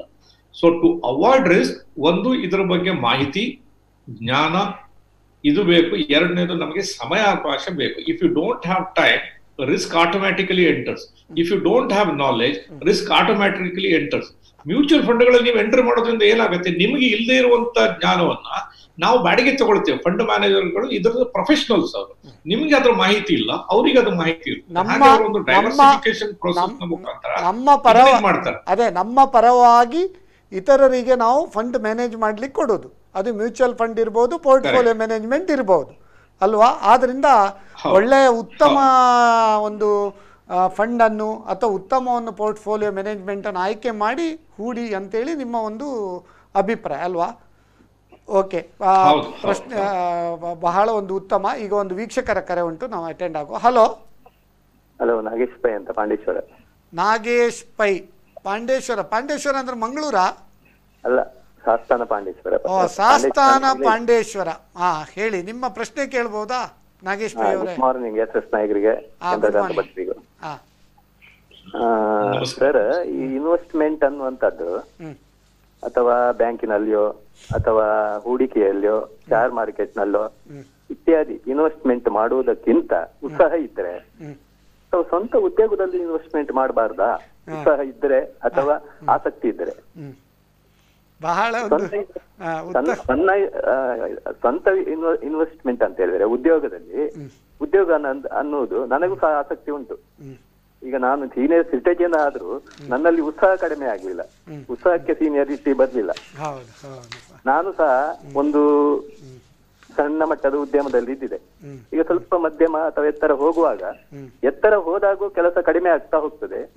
ಬರೀ ಬುದ್ಧಿವಂತಿಗೆ ಮಾತ್ರ ಸಾಕಾಗ್ತದೆ. ಈ ಇನ್ವೆಸ್ಟ್ ಮಾಡುವಾಗ ಸ್ವಂತ ಉದ್ಯೋಗಕ್ಕೆ ಬುದ್ಧಿವಂತಿಕೆ ಇನ್ವೆಸ್ಟ್ಮೆಂಟ್ ಬೇಕು. ಬುದ್ಧಿವಂತ ಅಲ್ಲ, ಬುದ್ಧಿವಂತ ಬೇರೆ, ಬುದ್ಧಿವಂತಿಕೆ ಬೇರೆ. ತುಳುವಲ್ಲಿ ಬುದ್ಧಿವಂತೆ ಅಂತ ಕೂಡ ಹೇಳ್ತಾರೆ. ಬುದ್ಧಿವಂತೆ ಆದ್ರೆ ಬಾರಿ ಕಷ್ಟ. ಬುದ್ಧಿವಂತ ಬೇರೆ, ಬುದ್ಧಿವಂತಿಕೆ ಬೇರೆ. ಅದೇ ಈಗ ಬಹಳ ಒಂದು ಉತ್ತಮ ಪ್ರಶ್ನೆ. ಯಾಕಂದ್ರೆ ಈಗ ಎಲ್ಲರೂ ಕೆಲ್ಸಕ್ಕೆ ಹೋಗೋದು ಬದಲಿಗೆ ಜಾಬ್ ಸೀಕರ್ಸ್ ಆಗೋದು ಬದಲಿ ಜಾಬ್ ಪ್ರೊವೈಡರ್ಸ್ ಆಗ್ಬೇಕಂತೇಳಿ ನಮ್ಮ ಪ್ರಧಾನಿ ಮೋದಿ ಅವರು ಕೂಡ ಅದನ್ನೇ ಹೇಳುದು. ಸೊ ಅದಕ್ಕೆ ಇದರ ಬಗ್ಗೆ ನಮ್ಮ ಡಾಕ್ಟರ್ ಭಟ್ ಅವರು ಹೇಳಿ ಅಭಿಪ್ರಾಯ. ಅಲ್ಲ, ನನ್ನ ಪ್ರಶ್ನೆ ಉಂಟು ಈಗ. ಕೇಳಿ. ಮುಗಿಲಿಲ್ಲ. ಅದಕ್ಕೆ ನಾನು ಸಹ ಸ್ವಂತ ಹೈನುಗಾರಿಕೆಯಲ್ಲಿ ಬಹಳಷ್ಟು ಆಸಕ್ತಿ ಇದ್ದವ. ಈಗ ದೊಡ್ಡ ಮಟ್ಟದ ಹೈನುಗಾರಿಕೆ ಮಾಡ್ಬೇಕನ್ನುವ ಆಸಕ್ತಿ ಇದ್ದೇನೆ. ಕಾರಣ 1 ರಿಂದ 1.5 ಕೋಟಿ ಇನ್ವೆಸ್ಟ್ಮೆಂಟ್. ನನ್ಗೆ ಸ್ಥಳದ ಅವಕಾಶ ಸಿಕ್ಲಿಲ್ಲ. ಕಾರಣ 100 ರಿಂದ 200 ಸೆಣಸಬೇಕು ಅದಕ್ಕೆ. ಅದು ಸಹ ನೋಡ್ತಾ ಇದ್ದೇನೆ. ಅದು ಹೇಗೆ ಅಂತ ಹೇಳಿದ್ರೆ ಡೈರಿ ಫಾರ್ಮಿಂಗ್ ಅಲ್ವಾ? ಹೌದು, ಸ್ವಂತ ಡೈರಿ ಮಾಡಿ ಸ್ವಂತ ಹಾಲು, ತುಪ್ಪ, ಬೆಣ್ಣೆ ಅಥವಾ ಸಗಣಿ ಸಮೇತ ನಿಮ್ಮ ಅಗರಬತ್ತಿಯವರು ಕೆಜಿಗೆ 10 ರೂಪಾಯಿ ಲೆಕ್ಕದಲ್ಲಿ ತಕೊಂಡು ಹೋಗ್ತಾರೆ. ಆ ಸಗಣಿಯಲ್ಲಿ ಆಗುವ ಹಣ ಅದು ಅದಕ್ಕೆ ಸಿಕ್ಕುವ ಫುಡ್ಡಿನಲ್ಲಿ ಆಗ್ತದೆ. 100 ರಿಂದ 150 ದನ ಹಸು ಕಟ್ಟುವ ಪ್ಲಾನ್ ಅಲ್ಲಿ ಇದ್ದೇನೆ. ಅದು ಆ ಪ್ಲಾನ್ ತೆಕ್ಕೊಳ್ಳಿಕ್ಕೆ ನಾನು ಕೊಪ್ಪದಲ್ಲಿ ಒಬ್ಬನಿಗೆ ಮೀಟ್ ಆಗಿದ್ದೇನೆ. ಅಲ್ಲ, ಈಗ ನಾವು ನಾಗೇಶ್ ಪೈ ಅವರೇ, ಡೈರಿ ಫಾರ್ಮ್ ಬಗ್ಗೆ ನಾವು ಒಂದು ಬೇರೆ ಒಂದು ಕಾರ್ಯಕ್ರಮ ಇಡ್ತೇವೆ. ನಿಮ್ಗೆ ಇವರು ನಮ್ಮ ವೆಟರ್ನಿಟಿ ಡಾಕ್ಟರ್, ಅವರು ಡೈರಿ ಬಗ್ಗೆ ಬಾರಿ ಎಕ್ಸ್ಪರ್ಟ್. ಡೈರಿ ಬಗ್ಗೆ ಎಷ್ಟು ಬೇಕಾದ್ರೂ ಅವರು ಗಂಟೆಗಟ್ಟಲೆ ಮಾತಾಡಬಹುದು, ವೆಟರ್ನಿಟಿ ಡಾಕ್ಟರ್. ಆದ್ರೆ ಇಂದಿನ ನಮ್ಮ ವಿಷಯ ಏನಂದ್ರೆ ಇನ್ವೆಸ್ಟ್ಮೆಂಟ್ ಡ್ಯೂರಿಂಗ್ ಫಾಲಿಂಗ್ ಇಂಟ್ರೆಸ್ಟ್. ಅದಕ್ಕೆ ಇನ್ವೆಸ್ಟ್ ಮಾಡುವ ಅಂತ ಹೇಳಿ ಪ್ಲಾನ್ ಅಲ್ಲಿ ಇದ್ದೇನೆ ಅಂತ ಹೇಳಿದ್ದ. ಹೇಳಿ, ವೆಟರ್ನಿಟಿ ಡಾಕ್ಟರ್ ಅವರು ಹೇಳಿ ಡೈರಿ ಫಾರ್ಮ್ ಬಗ್ಗೆ. ನಿಮ್ಮದೇ ಸಬ್ಜೆಕ್ಟ್ ಬಂದ್ರು ಅವರು. ಅದು ಅಲ್ಲದೆ ಅದರ ಬಗ್ಗೆ ಇವತ್ತಿಗೂ ನನ್ನಲ್ಲಿ 4 ನಾಗೇಶ್ ಪೈಗಳೇ ನಮಸ್ಕಾರ. ಹೇಳಿ, ಅವ್ರ ಪ್ರಶ್ನೆ. ನನ್ನಲ್ಲಿ ಇವತ್ತಿಗೂ 4 ಹಸು ಉಂಟು. ಸಾಧಾರಣ 25 ವರ್ಷದಿಂದ ನಾನು ಹಸು ಕೊಟ್ಟಿ ಹಸುವನ ಬಗ್ಗೆ ಸಾಕಷ್ಟು ಅನುಭವ ತಕ್ಕ ಮಟ್ಟಿಗೆ ತಿಳ್ಕೊಂಡಿದ್ದೇನೆ. ಮತ್ತು ಇವತ್ತು ಮೆಷನರಿ ಎಲ್ಲ ಇಟ್ಟು ನಾನು ಇವತ್ತಿಗೂ ಆ ಗೊಬ್ಬರ ಮಾರಿ, ಯಾವುದು ಗದ್ದೆಗೆ ಹಾಕ್ಲಿಕ್ಕೆ ಗೊಬ್ಬರ ಮಾರಿ ಅದಕ್ಕೆ ಹಾಕುವ ಫುಡ್ ತರ್ತಾ ಇದ್ದೇನೆ. ಯಾವುದು ಮೇನ್ ಫುಡ್ ಹುಲ್ಲು. ಅದಕ್ಕೆ ನಾನು ಸರಿಯಾದ ಮ್ಯಾಟ್ ಹಾಕುದು, ಸಾಕಷ್ಟು ಅದರ ಹೈನುಗಾರಿಕೆ ಅಂದ್ರೆ ನನಗೆ ತುಂಬಾ ಆಸಕ್ತಿ ಮತ್ತೆ ತುಂಬಾ ಪ್ರೀತಿ. ಈಗ ನಾವು ಡಾಕ್ಟರ್ ಭಟ್ರ ಹತ್ರ ಕೇಳುವ. ಯಾಕಂದ್ರೆ ಅವರು ವೆಟರ್ನಿಟಿ ಡಾಕ್ಟರ್. ನಮ್ಮ ಪ್ರಶ್ನೆ ಉದ್ದ ಆದ್ರೆ ನಮ್ಗೆ ಆನ್ಸರ್ ಅವ್ರಿಗೂ ಶಾರ್ಟ್ ಕೊಡ್ತಾರೆ. ದಯವಿಟ್ಟು ಭಟ್ರು ಹೇಳಿ. ಆಯ್ತಾಯ್ತು. ಬಹುಶಃ ಇದು ನನ್ನ ಬಹಳ ಪ್ರೀತಿಯ ಪ್ರಶ್ನೆ ಕೇಳಿದಾರ ಅವರು. ಯಾಕಂತ ಹೇಳಿದ್ರೆ ಇದು ನಂದು ಮೊದಲು ಮಾಡ್ತಿದ್ದಂತ ಕಾಯಕ. ಹೌದು, ಈಗ ಇದಕ್ಕೆ ರಿಲೇಷನ್ ಕೂಡ ಇದೆ. ಫಸ್ಟ್ ಫೈನಾನ್ಸ್ ವಿಚಾರವಾಗಿ ಹೇಳೋದು, ನೀವು ನಂದಿನಿಯಲ್ಲಿರುವಾಗ ಉದ್ಯೋಗ ಅಲ್ಲ, ನೀವು ನಂದಿನಿಯಲ್ಲಿರುವಾಗ ಅವರ ಹಸುವಿನ ಕೂಡ ವಿಸಿಟ್ ಮಾಡಿದೀರಾ ಅಂತ ಡೌಟ್ ನನಗೆ ಅವ್ರ ಕ್ವಶನ್ ಕೇಳುವಾಗ. ಇದ್ದಿರ್ಬೋದು, ನನಗೆ ನೆನಪಿಗೆ ಬರ್ತಾ ಇಲ್ಲ. ಬಂದಿದಾರಂತೆ ನೋಡಿ ಅವರ ಇದಕ್ಕೆ ಹಸುವನ್ನು. ಆಗ್ಲಿ, ನೀವು ನನ್ನ ನೆನ್ಸ್ಕೊಂಡ್ರಲ್ಲ. ಈಗ ಫೈನಾನ್ಸ್ ವಿಚಾರಕ್ಕೆ ಬರೋದಂತಂದ್ರೆ, ನೀವು ನಿಮ್ಮ ಉದ್ಯೋಗದಲ್ಲಿ ಖಂಡಿತವಾಗಿ ಹಣವನ್ನು ಹಾಕ್ಬೋದು. ಅದರೊಳಗೆ ತಪ್ಪು ಏನೇನು ಇಲ್ಲ, ಖಂಡಿತವಾಗಿ ಮಾಡಬಹುದು. ನಾವು ಯಾರಿಗೋಸ್ಕರ ಚಾಕರಿ ಮಾಡಿ ಅವ್ರು ಕೊಡ್ತಕ್ಕಂಥ ಸಂಬಳದಿಂದ ಸಂತೋಷ ಪಡೋದಕ್ಕೆ ಬದಲಾಗಿ ನಾವು ನಮ್ಮ ಭವಿಷ್ಯವನ್ನು ನಾವು ಬರೆಯೋದ್ರೊಳಗೆ ಏನು ತಪ್ಪಿಲ್ಲ. ಆದ್ರೆ ಒಂದು ಮಾತನ್ನು ನಾನು ಹೇಳಕ್ ಇಷ್ಟಪಡ್ತೀನಿ. ಏನಂತ ಹೇಳಿದ್ರೆ, ನೀವು ನಿಮ್ಮ ಸ್ವಂತ ಉದ್ಯಮವನ್ನು ಮಾಡಿದ್ರು ಕೂಡ ನಿಮ್ಮ ಸ್ವಲ್ಪ ಮಟ್ಟಿನ ಹಣಕಾಸನ್ನ ನಿಮ್ಮ ಉದ್ಯೋಗದಿಂದ ಹೊರಗಡೆ ಇಟ್ಟು ಬೇರೆ ಜಾಗದಲ್ಲಿ ಅದನ್ನ ಬೆಳೆಸ್ಬೇಕು. ಇದನ್ನ ನೀವು ಮಾತ್ರ ಮಾಡುವಂತದ್ದಲ್ಲ, ಅಂಬಾನಿಯವರು ಕೂಡ ಮಾಡ್ತಾ ಇದ್ದಾರೆ, ಟಾಟಾಗಳು ಮಾಡ್ತಾ ಇದ್ದಾರೆ. ಎಲ್ಲಾ ಉದ್ದಿಮೆದಾರರು they diversify the risk into another business. ಈಗ ನೋಡಿ, ಅಂಬಾನಿ ಅವರು ಸ್ಟಾರ್ಟ್ ಮಾಡಿದ್ದು ಟೆಕ್ಸ್ಟೈಲ್ ಬಿಸ್ನೆಸ್ ಇಂದ, ಅಲ್ಟಿಮೇಟ್ಲಿ ಅವರು ಈಗ ಬಂದಿರುವಂತದ್ದು IT ಬಿಸ್ನೆಸ್ಗೆ, ಇನ್ಫಾರ್ಮೇಶನ್ ಟೆಕ್ನಾಲಜಿ ಬಿಸ್ನೆಸ್ ಬಂದಿದ್ದಾರೆ. ಹಾಗೆ ನಿಮ್ಮ ಎಲ್ಲ ಹಣವನ್ನು ತೆಗೆದುಕೊಂಡೋಗಿ ಒಂದೇ ಜಾಗದಲ್ಲಿ ಹಣವನ್ನು ಹಾಕಬೇಡಿ. Don't keep all eggs in one basket ಅಲ್ವಾ? Don't keep all eggs in one basket ಅಂತ ಫಸ್ಟ್ ಪ್ರಿನ್ಸಿಪಲ್. ಇವತ್ತಿನ ಪರಿಸ್ಥಿತಿಯಲ್ಲಿ ಇದಕ್ಕೆ ಆನ್ಸರ್ ಇದೆ. ಉದಾಹರಣೆಗೆ ಇವತ್ತಿನ ದಿವಸ ಈ ಲಾಕ್ ಡೌನ್ ಆಯ್ತು, ಒಂದು ಸಣ್ಣ ಹೋಟೆಲ್ ನಡೆಸ್ತಾ ಇದ್ರು, ಅಥವಾ ಒಂದು ಬಸ್ ನಡೆಸ್ತಾ ಇದ್ರು, ಅಥವಾ ಇಂಥದ್ದು ಈ ಟೂರಿಸಂ ರಿಲೇಟೆಡ್ ಒಂದು ಲಾಡ್ಜ್ ನಡೀತಾ ಇತ್ತು. ಅವ್ರು ಏನ್ ಮಾಡ್ಬೇಕು? ಎಲ್ಲ ಹಣವನ್ನು ಅದರೊಳಗೆ ಹಾಕಿತ್ತು. ಬಾಕಿ ನಡೆಯೋ ಎಲ್ಲ ಸರಿಯಾಗಿ ನಡೀತಕ್ಕಂತ ಸಂದರ್ಭದಲ್ಲಿ ಚೆನ್ನಾಗಿ ನಡೀತದೆ. ಉದಾಹರಣೆಗೆ ಈಗ ನಮ್ಮ ಸೋಮೇಶ್ವರ ಇದೆ ಆಗುಂಬೆ ಹತ್ರ ಕೆಳಗೆ, ಅಲ್ಲಿ ಘಾಟಿ ಮೇಲ್ಗಡೆ ಕೆಳಗೆ ಬಿದ್ದ ಕೂಡಲೇ ಅಲ್ಲಿ ಬರೀ ಟೂರಿಸಂ ನ ಮೇಲೆ ಅವರು ಡಿಪೆಂಡ್ ಆಗಿದ್ರೆ ಅವ್ರು ಏನ್ ಮಾಡ್ಬೇಕಂತ ಟೈಮ್ ನಲ್ಲಿ? ಆದ್ರಿಂದ ನಿಮ್ಗೊಂದು alternative source of income, alternative source of investment ಅನ್ನುವಂಥದ್ದು ಬೇಕೇ ಬೇಕು. ಇದು ಫೈನಾನ್ಸ್ ರಿಲೇಟೆಡ್ ಆನ್ಸರ್. ನಿಮ್ಮ ಡೈರಿ ರಿಲೇಟೆಡ್ ಆನ್ಸರ್ ಹೇಳ್ಬೇಕಾದ್ರೆ ನಾನೊಂದು ನಿಮ್ಗೆ ಉದಾಹರಣೆ ಕೊಡ್ತೇನೆ. ಏನಂತ ಹೇಳಿದ್ರೆ, ಇವತ್ತಿನ ದಿವಸ ನೀವು ಮಾಡ್ಬೇಕಾದ್ರೆ ಒಂದು ನಿಶ್ ಸೆಗ್ಮೆಂಟ್ ತಗೊಳ್ಬೇಕು. ನಿಶ್ ಸೆಗ್ಮೆಂಟ್ ಹೇಗೆ? ಎಲ್ಲರೂ ಹಾಲೆಸ್ಟಿನ್ ಜರ್ಸಿ ಹಸುಗಳನ್ನ ಸಾಕಿದ್ರೆ ಇವತ್ತಿನ ದಿವಸ ಏನ್ ನಡೆಯೋದಿಲ್ಲ. ನೀವು ಅದಕ್ಕೆ ಬದಲಾಗಿ ಈ ದೇಶಿ ತಳಿಗಳು, ನಮ್ಮ ನಾಗರಾಜ್ ಪೈಗಳಿದ್ದಾರೆ ಉಡುಪಿನಲ್ಲಿ, ಅವರೊಂದು ಒಳ್ಳೆ ಫಾರ್ಮ್ ಮಾಡಿದ್ದಾರೆ. ಇತ್ತೀಚಿನ ದಿವಸ ಉದಯವಾಣಿನಲ್ಲೂ ಬಂದಿತ್ತು, ಆಮೇಲೆ ಯೂಟ್ಯೂಬ್ ಗಳಲ್ಲಿ ಅವರ ಇದೆ. ಅವ್ರನ್ನ ಕ್ಲೈಂಟ್ ಕೂಡ ಆಗಿದ್ರು. ಇಲ್ಲಿ ದುಬೈಯಿಂದ ಹೋದವರು ಅವರು. ಇಲ್ಲಿ ದುಬೈಯ ಒಳ್ಳೆ ಉದ್ಯಮವನ್ನು ಬಿಟ್ಟು ಅಲ್ಲಿ ಹೋಗಿ ಒಂದು ಹೈನುಗಾರಿಕೆಯನ್ನು ಮಾಡಿದ್ದಾರೆ. ಇದಕ್ಕೆ ಬೆಲೆಗಳು ಜಾಸ್ತಿ, ಇದು ಮಾರಾಟಕ್ಕೆ, ಇದಕ್ಕೆ ನಿಮ್ಗೆ ಪ್ರಾಫಿಟಬಿಲಿಟಿ ಜಾಸ್ತಿ, ಮತ್ತೆ ಇವತ್ತಿನ ದಿವಸ ಅಕ್ಸೆಪ್ಟೆನ್ಸ್ ಇದೆ. ಹಾಗೆ ಇವತ್ತಿನ ದಿವಸ ಯಾವುದೇ ಬಿಸ್ನೆಸ್ ಅನ್ನು ನೀವು ಮಾಡಿ, ಈ ಬಿಸ್ನೆಸ್ಗೆ ಒಂದು ಟೆಕ್ನಾಲಜಿಯನ್ನು ಸೇರಿಸ್ಕೊಳ್ಬೇಕು. ಟೆಕ್ನಾಲಜಿ ಸೇರಿಸ್ಕೊಳ್ಬೇಕಂತ ಹೇಳಿದ್ರೆ ನಿಮ್ಮ ಬಿಸ್ನೆಸ್ ಒಂದು ಫೇಸ್ಬುಕ್ ನಲ್ಲಿ ಅಡ್ವರ್ಟೈಸ್ ಆಗ್ಬೇಕು, ವಾಟ್ಸ್ಆಪ್ ಮುಖಾಂತರ ಕಾಂಟ್ಯಾಕ್ಟ್ ಆಗ್ಬೇಕು, ನಿಮ್ಮ ಗ್ರಾಹಕರ ಮುಖಾಂತರ. ನೀವು ಇವತ್ತಿನ ದಿವಸ ಮೊದಲ ರೀತಿಯಲ್ಲಿ ಮಾಡಿದಾಗ ಅಲ್ಲ, ಕಾಲಘಟ್ಟ ಬದಲಾಗಿದೆ. ಆ ಕಾಲಘಟ್ಟ ಬದಲಾದಾಗ ನಿಮ್ಮ ನೀವು ಇಲ್ಲ ಅಮೆಜಾನ್ ನಲ್ಲಿ ನಿಮ್ಮ ಪ್ರಾಡಕ್ಟ್ ಗಳನ್ನ ರಿಜಿಸ್ಟರ್ ಮಾಡ್ಕೊಳ್ಬಹುದು, ಅಥವಾ ಇನ್ನು ಯಾವ್ದಾದ್ರು ಇ ಕಾಮರ್ಸ್ ಸಂಸ್ಥೆಗಳಲ್ಲಿ ನಿಮ್ಮ ಪ್ರಾಡಕ್ಟ್ ಗಳನ್ನ ರಿಜಿಸ್ಟರ್ ಮಾಡಬಹುದು. ನೀವು ಸಾಸ್ತಾನದಲ್ಲೇ ಕೂತಿದ್ರು ಕೂಡ ನಿಮ್ಮ ಎಲ್ಲ ಪ್ರಾಡಕ್ಟ್ ಗಳನ್ನ ದೇಶದಾದ್ಯಂತವೋ ಅಥವಾ ಪ್ರಪಂಚದಾದ್ಯಂತವೋ ಇವತ್ತು ಕಳಿಸ್ಕೊಡ್ಲಿಕ್ಕಂತ ವ್ಯವಸ್ಥೆ ಇದೆ. ಈಗ ರಿಲಯನ್ಸ್ ಜಿಯೋ ಬರ್ತಾ ಇದೆ. ಇಂಥದ್ರಲ್ಲಿ ಸಣ್ಣ ಸಣ್ಣ ಉದ್ಯಮಗಳನ್ನೆಲ್ಲ ಆ ಪ್ಲಾಟ್ಫಾರ್ಮ್ ನಲ್ಲಿ ಸೇರಿಸ್ಕೊಳ್ಲಿಕ್ಕೆ ಆಗ್ತದೆ. ಸೊ ಇವತ್ತು ಸಣ್ಣ ಉದ್ಯಮ ಮಾಡೋರಿಗೆ ಎಲ್ಲಕ್ಕಿಂತ ಒಳ್ಳೆಯ ವ್ಯವಸ್ಥೆ ಇದೆ. ಖರ್ಚನ್ನ ಬೇರೆಯವರು ಮಾಡ್ತಾರೆ, ನೀವು ಪ್ರೊಡಕ್ಷನ್ ಮಾಡಿ ಈ ಸ್ವಲ್ಪ ಟೆಕ್ನಾಲಜಿ ತಿಳ್ಕೊಂಡ್ರೆ ಇದು ನಿಮ್ಮ ಉದ್ಯೋಗವನ್ನ ನೀವು ಮಾಡ್ಲಿಕ್ಕೆ ಖಂಡಿತ ಸಾಧ್ಯ ಇದೆ. ದಯವಿಟ್ಟು ಮಾಡಿ. And all the best you in your venture. ಅದಕ್ಕೆ ಡೈರಿ ಫಾರ್ಮ್ ಅಂದ್ರೆ ಕಾಮಧೇನು ಅಂತ ಹೇಳ್ತೇವೆ ಮುಂಚಿನಿಂದ. ಒಂದು ಕಲ್ಪವೃಕ್ಷ, ಇನ್ನೊಂದು ಕಾಮಧೇನು. ಕಲ್ಪವೃಕ್ಷ ಮತ್ತು ಕಾಮಧೇನು ಇದೆರಡನ್ನು ನಾವು ಸಲಹಿದ್ರೆ, ಸಾಕಿದರೆ ಅದು ನಮಗೆ ಯಾವಾಗಲೂ ರಕ್ಷಣೆ ಕೊಡ್ತದೆ. ಅದು ನಮ್ಮ ಹಣವನ್ನು ಯಾವಾಗಲೂ ಭಕ್ಷಣೆ ಮಾಡುವುದಿಲ್ಲ. ಅದರಿಂದ ನಾವು ಅಭಿವೃದ್ಧಿ ಹೊಂದಲಿಕ್ಕೆ ಸಾಧ್ಯ ಉಂಟು ಅಂತೇಳಿ ನಿಮ್ಮ ತಾತ್ಪರ್ಯ. ಅದಕ್ಕೆ ಹೇಳ್ತಾರೆ ನೋಡಿ. ಮಾತಾಡ್ಲಿಕ್ಕೆ ಇಷ್ಟಪಡ್ತೇನೆ. ಹೇಳಿ. ಅಂದ್ರೆ ಅದರಿಂದ ಒಂದು 20ರಿಂದ 25 ಜನಕ್ಕೆ ಕೆಲಸ ಆಗ್ತದೆ. ಹೌದು. ಮತ್ತೆ ನನಗೆ ಸ್ವಂತ ಉದ್ಯೋಗ ಬೇರೆ ದೊಡ್ಡದು ಉಂಟು. ಇದೇ ಮೇನ್ ಅಲ್ಲ. ಕರೆಕ್ಟ್. ಅದಕ್ಕೆ ಇದು ನಾನು ನನ್ನ ಇನ್ವೆಸ್ಟ್ಮೆಂಟ್ ಪರ್ಪಸ್ಗೆ ನಾನು ಮಾಡುವುದಿದೆ. ಹೌದು, ಬಾರಿ ಉತ್ತಮ. ಮತ್ತೆ ಇದು ಕೇಂದ್ರ ಸರ್ಕಾರದ್ದು ಎಲ್ಲಾ ರೀತಿಯ ಪ್ರೋತ್ಸಾಹ ಉಂಟು. ಹೌದು.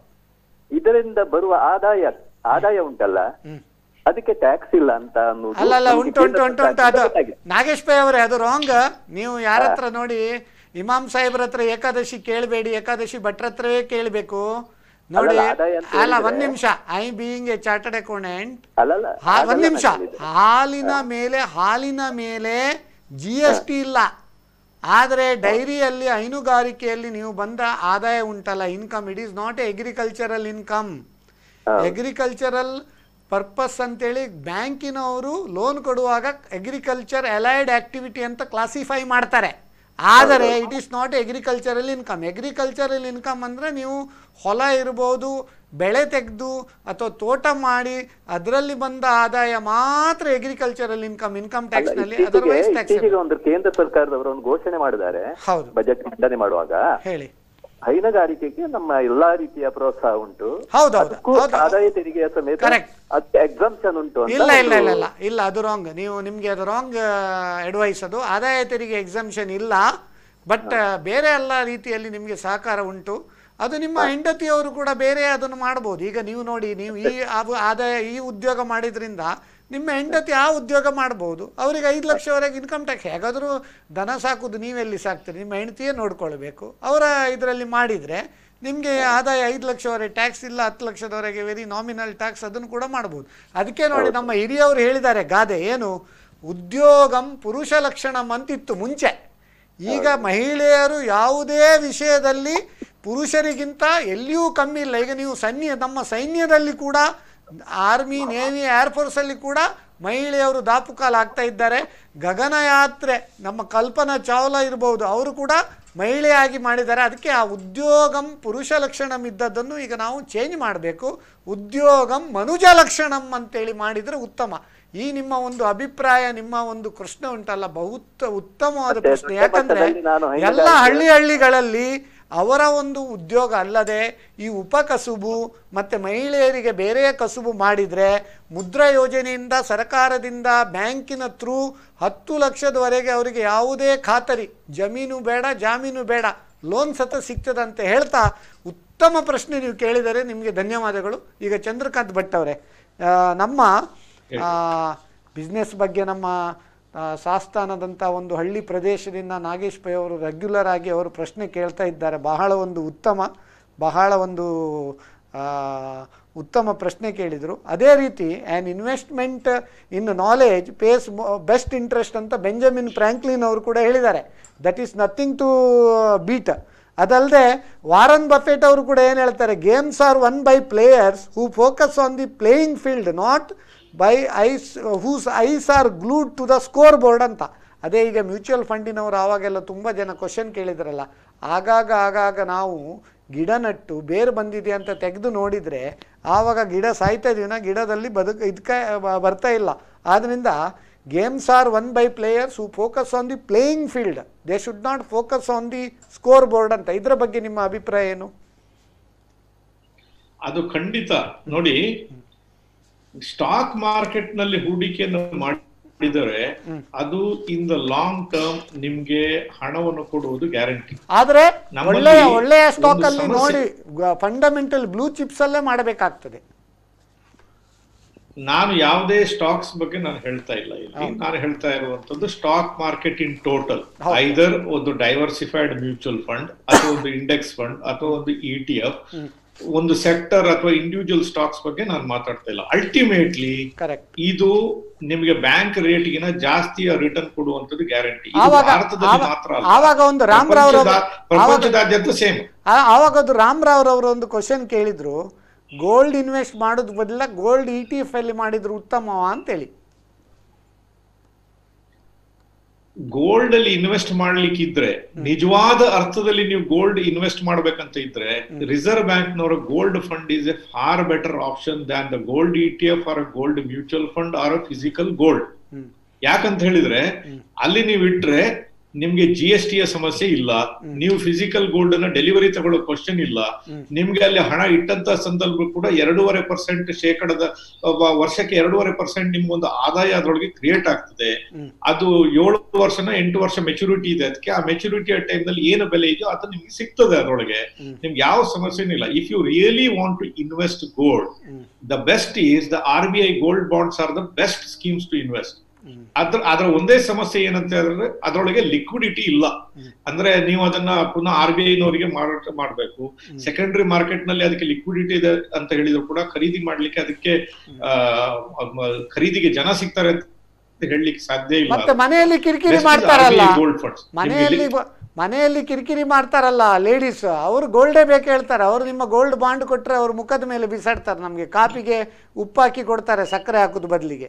ಆದ್ದರಿಂದ ಮಹಿಳೆಯರಿಗೆ ನಾವು ಸ್ಯಾಟಿಸ್ಫೈ ಮಾಡಬೇಕಾದ್ರೆ ನಾವು ಫಿಸಿಕಲ್ ಗೋಲ್ಡನ್ನೇ ತಗೊಂಡು ಕೊಡಬೇಕಾಗ್ತದೆ ಅವರಿಗೆ. ಅದು ಗೋಲ್ಡ್ ಅಲ್ಲಿ ಮಾಡುವ ಇನ್ವೆಸ್ಟ್ಮೆಂಟ್ ಅಲ್ಲ, ಅದು ಗೋಲ್ಡ್ ಅಲ್ಲಿ ಮಾಡುವಂತ ಗಿಫ್ಟ್. ಅದು ನಿಮ್ಮ ಒಂದು ಮನೆಯಲ್ಲಿ ಒಂದು ಶಾಂತಿ ಕಾಪಾಡುವಂತ ಮಂತ್ರ. ಅದು ಆವಾಗ ಮನೆಗೆ ಈ ಯೆಲ್ಲೋ ಮೆಟಲ್ ಬರ್ತಾ ಇದ್ರೆ ಮನೆಯಲ್ಲಿ ಶಾಂತಿ ಸುಸೂತ್ರವಾಗಿ ಇರ್ತದೆ. ಅದು ಇನ್ವೆಸ್ಟ್ಮೆಂಟ್ ರಿಲೇಟೆಡ್ ಅಲ್ಲ, ಇದು ಆಕ್ಚುಲಿ ಸುಖ ಸಂಸಾರದ ಒಂದು ಸೂತ್ರ ಅಷ್ಟೇ. ಎಕ್ಸಲೆಂಟ್ ನೀವು ಹೇಳಿದ್ರಿ. ಈಗ ಇನ್ನೊಂದು ವೀಕ್ಷಕರ ಕರೆ ಉಂಟು, ಅಟೆಂಡ್ ಆಗೋ. Hello Nagesh Shetty from Mangalore. Nagesh Shetty from Mangalore. Welcome to our show sir. What are you doing? I was with Air India. Oh, Air India. Very nice, very nice. Some other businesses. Anyway, my question is in English, unfortunately, and on real estate. Okay. In this present pandemic situation with interest rates falling, Okay. is it worth investing into real estate, remaining invested in real estate, or selling real estate? Okay. Thank you. Whether to invest or to remain, if you already invested, remain to continue, or you have to exit. That is your question. Exactly. Correct? Exactly. Thank Excellent, you. Yeah. excellent question. Very good question, because real estate we have so far not covered. Dr. Bhatt, can you please brief in English only? Yeah. Mr. Shetty, thank you very much. Good to hear your voice after a long time. Really appreciate you asking this particular question. Now, if you have already purchased the real estate, you don't have an option. You don't sell it in panic and go. If you sell it in panic, you will be booking huge losses. That's uncalled for. But if you need money, you have no other option. If you need money, you have to liquidate if you have no other source. No, if you need Rather, money, if you can need a take small mortgage amount loan. of money, probably Mortgage loan you can raise if Yes. you are repayment capacity, if it is there. you can do that. Yeah. But real estate today offers a good option for those people who want to invest in this. See, today it's a distressed situation. There is people who want to liquidate real estate at any kind of a rate. So you can dictate the price and you can buy real estate at the price that you want. If you have a holding period, and if you can withstand that period of next 5-10 years, and you look out for real estate properties which can give you good rental yields, like commercial in the malls or any of these things. See, malls will not go out of fashion. See, they may be down now. So if there are good commercial real estate which can give you good rental yield, and if there is a distressed seller, it makes a good investment decision today. So your interest rates are lesser, property rates are lesser. All that is required is having enough money and waiting period. If these two things are there, I don't see why real estate should be a bad investment even today. Okay, that means you mean it is a good buy. You should not tell goodbye. Correct, no? So it is a good buy. Absolutely. You just can't say goodbye to real estate. It's a part and parcel of our life. It will always remain. It will always remain. So thank you so much. Thank you, don't Mr. buy it with the intention of a capital appreciation. Okay, thank you, Mr. Nagesh Shetty, for asking very relevant question on real estate. Sir, ಈಗ real estate ಆಯಿತು, gold ಆಯಿತು, ಮತ್ತು ನಿಮ್ಮ bond ವಿಷಯ ಆಯಿತು, fixed deposits with bank ಆಯಿತು. ಈಗ pension fund ಬಗ್ಗೆ ಅಥವಾ ಒಂದು ಹೌ ಈಗ ನೋಡಿ ವರ್ಜಿಂಗ್ ಫಾರ್ ರಿಟೈರ್ಮೆಂಟ್ ಒಂದು 50 ವರ್ಷ 45 ವರ್ಷ 50 ವರ್ಷ ಇರುವವರು ಯಾವ ರೀತಿ ಅವರ ರಿಟೈರ್ಮೆಂಟ್ ಪ್ಲ್ಯಾನಿಂಗ್ ಈಗ ಮಾಡ್ಬೋದು, ಅದು ಪೆನ್ಷನ್ ಫಂಡ್ ಯಾವ ರೀತಿ ಇನ್ವೆಸ್ಟ್ ಮಾಡಿದರೆ after they retire how they can encash that slowly, ಅದ್ರ ಬಗ್ಗೆ ಒಂದು ಬ್ರೀಫ್ ಮಾಡ್ಬೋದಾ? ಈಗ ನೀವು 45 ವರ್ಷ 50 ವರ್ಷ ಪ್ರಾಯದಲ್ಲಾಗಿದ್ದೀರಿ, ರಿಟೈರ್ಮೆಂಟ್ ಈಗ ನೀವು ಪ್ಲಾನ್ ಮಾಡ್ತಾ ಇದ್ದೀರಿ ಅಂತ ಹೇಳಿದ್ರೆ ಇದು ಬಹಳ ಲೇಟ್ ಆಯ್ತು. ಏನ್ ಮಾಡ್ಲಿಕ್ಕೆ ಆಗುದಿಲ್ಲ, ರಿಟೈರ್ಮೆಂಟ್ ಪ್ಲಾನಿಂಗ್ ಸಣ್ಣದಿರುವ ಸಂಬಳ ಏನ್ ಮಾಡ್ಲಿಕ್ಕೆ ಆಗುದಿಲ್ಲ. So there is no problem. ಪರಿಸ್ಥಿತಿ ಹೀಗಿದೆ, ಇವತ್ತಿನ ದಿವಸ ನೀವು ಪ್ಲಾನ್ ಮಾಡ್ಕೊಂಡು ಹೋಗ್ಬೇಕು. ಜನ ಮಾಡ್ತಕ್ಕಂತ ಮಿಸ್ಟೇಕ್ ಏನು, ನಾವು ದೊಡ್ಡ ಮನೆಗಳನ್ನ ಖರೀದಿ ಮಾಡ್ಕೊಳ್ತೀವಿ. ನಮ್ಗೆ ಸಾಕಲಾರದಷ್ಟು ದೊಡ್ಡ ರಿಯಲ್ ಎಸ್ಟೇಟ್ ಗಳನ್ನ ಪರ್ಚೇಸ್ ಮಾಡೋದು. ಯಾಕಂತ ಹೇಳಿದ್ರೆ ego cost more than the hunger most of the time. ನೀವು ಈ ಮನೆಯನ್ನು ಖರೀದಿ ಮಾಡದೇ ಇದ್ರೆ ಅಥವಾ ಮನೆಯನ್ನ ಈಗ ಖರೀದಿ ಮಾಡ್ಬೇಕಂತ ಇದ್ರೆ ದಯವಿಟ್ಟು ಸಣ್ಣ ಮನೆಗಳನ್ನು ಖರೀದಿ ಮಾಡಿ. ಯಾಕಂದ್ರೆ ಈ ಮನೆಗಂತ ಹಾಕ್ತಕ್ಕಂತ ಹಣ ಏನಿದೆ ಅಲ್ಲ, ಇದು ನಿಮ್ಗೆ ಮೇಂಟೈನ್ ಮಾಡೋದು ಕಷ್ಟ. And it's A useless investment. It will lock up A lot of. ಅದೇ ಹೇಳ್ತಾರೆ ನೋಡಿ, ಮನೆ ದೊಡ್ಡದು ಮನ ಸಣ್ಣದು ಅಂತೇಳಿ. ಅದ್ರ ಬದಲಿಗೆ ಮನೆ ಸಣ್ಣದು ಇಟ್ಕೊಂಡು ಮನ ದೊಡ್ಡದು ಮಾಡಿ ಅಂತ ನೀವು ಹೇಳುದಲ್ವಾ? ಕರೆಕ್ಟ್. ಹಾಗೆ ನಿಮ್ಮ ಎಲ್ಲ ನಾನು ನನ್ನ NRI ಮನಿ ಕ್ಲಿನಿಕ್ ನಲ್ಲಿ ಕೂಡ ಒಂದು financial planning tips for beginners age group 45 to 55 ಅಂತ ಹೇಳಿ ಒಂದು ವಿಡಿಯೋ ಇದೆ ನನ್ನ ಚಾನಲ್ ನಲ್ಲಿ. ಅದನ್ನ ನೀವು ನೋಡ್ಬೋದು. ಅದ್ರೊಳಗೆ ನಾನು ಸ್ಟೆಪ್ ಬೈ ಸ್ಟೆಪ್ ಅದ್ರೊಳಗೆ ಹೇಳಿದ್ದೀನಿ ಏನೇನ್ ಮಾಡ್ಬೇಕು, ಒಂದೊಂದು ಪ್ರತಿ ಏಜ್ ಗ್ರೂಪ್ ನವರಿಗೆ ಏನ್ ಮಾಡ್ಬೇಕಂತ ನಾನು ಆ ವಿಡಿಯೋಗಳಲ್ಲಿ ಹೇಳಿದ್ದೀನಿ. ಈಗ ನಿಮಗೆ ಒಂದು ಸಂಕ್ಷಿಪ್ತವಾಗಿ ನಾನು ಹೇಳೋದಾದ್ರೆ, try to maximise your saving. ನೀವು ಹಣವನ್ನು ಎಲ್ಲೂ ಇಡ್ಬೋದು, ನೀವು ಬ್ಯಾಂಕ್ ನಲ್ಲಿ ಇಡ್ಬೋದು ಅಥವಾ ನೀವು ಮ್ಯೂಚುವಲ್ ಫಂಡ್ಗಳಲ್ಲಿ ಇಡಬಹುದು ಅಥವಾ ಯಾವುದೇ. ನೀವು ಈ ಏಜ್ ನಲ್ಲಿ ಬೇಕಾಗಿರುವಂತದ್ದು you should increase your saving ability. National pension scheme, ಅದರಲ್ಲಿ 50,000ವರೆಗೆ ಇನ್ಕಮ್ ಟ್ಯಾಕ್ಸ್ ಬೆನಿಫಿಟ್ ಕೂಡ ಉಂಟು. ವೆರಿ ಗುಡ್ ರಿಟರ್ನ್ಸ್ ಕೂಡ ಉಂಟಲ್ಲ, ಹೇಗದು? National pension scheme is one of the finest investment avenue available for Indians. It is the lowest cost plan anywhere in the world. ಇದ್ರ ಬಗ್ಗೆ ನಾವು ಹೆಮ್ಮೆ ಪಡಬೇಕು, ಅಷ್ಟು ಉತ್ಕೃಷ್ಟವಾಗಿದೆ. ಅದರಷ್ಟು ಉತ್ಕೃಷ್ಟ ಸ್ಕೀಮೇ ಬಹುಶಃ ಇಲ್ಲ ಅಂತ ಹೇಳುವ ಧೈರ್ಯವಾಗಿ ನಾನು ಹೇಳಬಲ್ಲೆ. ಇದ್ರೊಳಗೆ ನಿಮ್ಗೆ ಜ್ಞಾನ ಇಲ್ದಿದ್ರು ಕೂಡ ಇದ್ರೊಳಗೆ ನೀವು ಅದನ್ನ ಇನ್ವೆಸ್ಟ್ ಮಾಡಬಹುದು. ದೇರ್ ಆರ್ ಮಲ್ಟಿಪಲ್ ಆಪ್ಷನ್ಸ್ ಇದೆ. ಇದು ನೀವು ಒಂದು 1000 ರೂಪಾಯಿ ಇದ್ರು ನೀವು ಇದರಲ್ಲಿ ಹಣವನ್ನು ಹಾಕಬಹುದು. NPS scheme is excellent. ಅದರಲ್ಲಿ ಒಂದೇ ಒಂದು ದೋಷ ಏನಂತ ಹೇಳಿದ್ರೆ, ನಿಮ್ಗೆ ಸಡನ್ ಆಗಿ ಹಣ ಬೇಕಂತ ಹೇಳಿದ್ರೆ ಅದರಿಂದ ಹಣವನ್ನು ತೆಗಿಲಿಕ್ಕೆ ಆಗುದಿಲ್ಲ. ಇದು it can cut both ways. It is a benefit if you see that okay ನನಗೆ ಹಣ ಇದ್ದ ಕೂಡಲೇ ನಾನು ಖರ್ಚು ಮಾಡುವ ಪ್ರವೃತ್ತಿಯವ್ರು ನಾವು ಅಂತ ಹೇಳಿದ್ರೆ, ನೀವು NPS ಅಲ್ಲಿ ಹಣ ಹಾಕಿದ್ರೆ ಹಣ ಭದ್ರ ಇರ್ತದೆ, ನಿಮ್ಗೆ ಹಣ ತೆಗೆದು ಖರ್ಚು ಮಾಡ್ಲಿಕ್ಕೆ ಆಗುದಿಲ್ಲ. ಅಥವಾ ನಮ್ಗೆ ಅರ್ಜೆಂಟ್ ಹಣ ಬೇಕು, ರಪ್ಪ ಹಣ ತೆಗಿಲಿಕ್ಕೆ ಆಗುದಿಲ್ಲ. ಇದನ್ನು ಮನಸ್ಸಲ್ಲಿ ಇಟ್ಕೊಳ್ಬೇಕು. ಸಿ, ನೀವು ಒಂದು ಇಂಪಲ್ಸಿವ್ ಸ್ಪೆಂಡರ್ ಅಲ್ಲ, ನಾವು ಸುಮ್ನೆ ಹಣ ಖರ್ಚು ಮಾಡೋರಲ್ಲ ಅಂತ ಆದ್ರೆ ನೀವು ಈ ಪ್ರಾಯದಲ್ಲಿ ಜಾಸ್ತಿ ಹಣವನ್ನ ಅದರೊಳಗೆ ಹಾಕ್ತಾ ಹೋಗ್ಬೋದು. ಒಂದೇ ಒಂದು ನಾನು ಕಿವಿ ಮಾತು ಇನ್ನೊಂದು ಹೇಳಲಿಕ್ಕೆ ಇಲ್ಲಿ ಇಷ್ಟಪಡ್ತೀನಿ NPS ವಿಚಾರದಲ್ಲಿ. ಏನಂತ ಹೇಳಿದ್ರೆ, ನಿಮ್ಗೆ 60 ವರ್ಷ ಪ್ರಾಯ ಆದ ಕೂಡಲೇ ಅದರೊಳಗೆ ನೀವು ಪೆನ್ಷನ್ಗೆ ಕನ್ವರ್ಟ್ ಮಾಡಬಹುದು ಅಂತ ಹೇಳ್ತಾರೆ. ಆದ್ರೆ ಪೆನ್ಷನ್ಗೆ ಕನ್ವರ್ಟ್ ಮಾಡುವಂತ ಸಂದರ್ಭದಲ್ಲಿ ಆತುರವಾಗಿ ಪೆನ್ಷನ್ಗೆ ಕನ್ವರ್ಟ್ ಮಾಡಬಾರ್ದು. ಆ NPS ಸ್ಕೀಮ್ ನಲ್ಲಿ ನಾವು 70 ವರ್ಷಗಳ ಕಾಲ ಹಣವನ್ನು ಇಟ್ಕೊಳ್ಲಿಕ್ಕೆ ಆಗ್ತದೆ. 60 ವರ್ಷದಿಂದ 70 ವರ್ಷಗಳ ಅವಧಿಯಲ್ಲಿ ನಿಮ್ಗೆ ಎಷ್ಟೆಷ್ಟು ಬೇಕೋ ಅಷ್ಟಷ್ಟು ಕ್ಯಾಶ್, ಅಂದ್ರೆ ನಿಮ್ಗೆ ಸಾಧಾರಣ ನೀವು ಒಂದು 50 ಲಕ್ಷ ರೂಪಾಯಿ ಜೋಡಿಸಿದಿರಿ NPS ಅಲ್ಲಿ ಅಂತ ಹೇಳಿದ್ರೆ, ಅದರ 60% ಹಣವನ್ನು ನಿಮ್ಗೆ ಸ್ಲೋಲಿ ವಿಡ್ರಾ ಮಾಡ್ಲಿಕ್ಕೆ ಆಗ್ತದೆ. 60 ರಿಂದ 70 ವರ್ಷಗಳ ಸಿಸ್ಟಮ್ಯಾಟಿಕ್ ಇನ್ವೆಸ್ಟ್ಮೆಂಟ್ ಪ್ಲಾನ್ ಇದ್ದಾಗ ಸಿಸ್ಟಮ್ಯಾಟಿಕ್ ಆಗಿ ವಿಡ್ರಾವಲ್ ಪ್ಲಾನ್ ಅಂತ ಹೇಳಿ. ಈಗ ಇನ್ನೊಂದು ವೀಕ್ಷಕರ ಕರೆ ಉಂಟು, ಅಟೆಂಡ್ ಆಗೋ. ಹಲೋ ಹಲೋ ಹಲೋ ಹಲೋ, ಯಾರು ಮಾತಾಡೋದು? ನಾನು ಕಲ್ಲೂರಾಯ ಫ್ರಮ್ ಲೋಹಿತ್ ನಗರ್, ಮ್ಯಾಂಗ್ಳೂರು. ಲೋಹಿತ್ ನಗರ, ಮ್ಯಾಂಗ್ಳೂರು. ನಮ್ಮ ರೋಟರಿ ಕ್ಲಬ್ ಮ್ಯಾಂಗ್ಳೂರ್ ಈಸ್ಟಿನ ಪಾಸ್ಟ್ ಪ್ರೆಸಿಡೆಂಟ್ ಅಲ್ವಾ? ಹೌದೌದು. ನಿಮ್ಗೆ ಡಾಕ್ಟರ್ ಚಂದ್ರಕಾಂತ್ ಭಟ್ ಹಾಗಾದ್ರೆ ಚಿರಪರಿಚಿತರಂತ. Is also Rotarian. ಸರ್, ಇದು ಮಾರ್ಕೆಟಿಂಗ್. ಹೇಳಿ, ಕ್ವಶನ್ ಕೇಳಿ. ಹೌದೌದು. ಕ್ವಶನ್ ಕೇಳಿ. ಇದು ಮಾರ್ಚಿನಲ್ಲಿ BSE ಇಂಡೆಕ್ಸ್ 43,000 ಇತ್ತು. ನಂತರ ಈ ಕೋವಿಡ್ ಪ್ಯಾಂಡಮಿಕ್ WHO ಡಿಕ್ಲೇರ್ ಮಾಡಿದ ನಂತರ ಅದು 3-4 ದಿವಸದಲ್ಲಿ 29,000ಕ್ಕೆ ಬಂತು. ಹೇಳಿ. ಮತ್ತೆ ಆ ಸಮಯದಲ್ಲಿ ಕೆಲವರು ಪರ್ಚೇಸ್ ಮಾಡಿದ್ರು. ಮತ್ತೆ ಕೆಲವರು ಹೇಳಿದ್ರು ಇದು ಒಂದು 15,000ಕ್ಕೆ ಬರಬಹುದು ಅಂತೇಳಿ. ಆದ್ರೆ ಅದು ಬರ್ಲಿಲ್ಲ. ಬದಲಾಗಿ ಕ್ರಮೇಣ ಮೇಲಕ್ಕೆ ಹೋಗಿ ಈಗ 38,000ಕ್ಕೆ ಬಂತು. ಇನ್ನು ಇದು ಪುನಃ 30,000ಕ್ಕೆ ಬರಬಹುದಾ, ಪರ್ಚೇಸ್ ಮಾಡಬಹುದಾ? ನನ್ನ ಹತ್ರ ಕೆಲವು ಫಿಕ್ಸ್ಡ್ ಡೆಪಾಸಿಟ್ ಉಂಟು, ಅದನ್ನು ಬ್ರೇಕ್ ಮಾಡಿ ಈ ಪ್ರೆಸೆಂಟ್ ರೇಟ್ ನಲ್ಲಿ ಪರ್ಚೇಸ್ ಮಾಡುದ, ಇದಕ್ಕೆ ನೀವೊಂದು ಸಲಹೆ ಕೊಡಿ. Thank you. ಬಹಳ ಉತ್ತಮ. ನಿಮ್ಮ ವಯಸ್ಸೆಷ್ಟು ಕಲ್ಲೂರಾಯರೇ? ನಿಮ್ಮ ವಯಸ್ಸೆಷ್ಟು? ಅವ್ರದ್ದು 65. ನಂಬರ್ 1, ನಿಮ್ಮ ಇಟ್ಟಿರುವಂತಹ ಫಿಕ್ಸೆಡ್ ಡಿಪಾಸಿಟ್ ಗಳ ಯಾವ ಕಾರಣಕ್ಕೂ ಅದನ್ನು ಹೊಡಿಬೇಡಿ. ನಿಮ್ಗೆ 65 ವರ್ಷ ಪ್ರಾಯದಲ್ಲಿ ನೀವೀಗ ಮಾರ್ಕೆಟ್ ನ ಮೇಲೆ ಬೆಟ್ಟಿಂಗ್ ಮಾಡುವಂತದ್ದಲ್ಲ.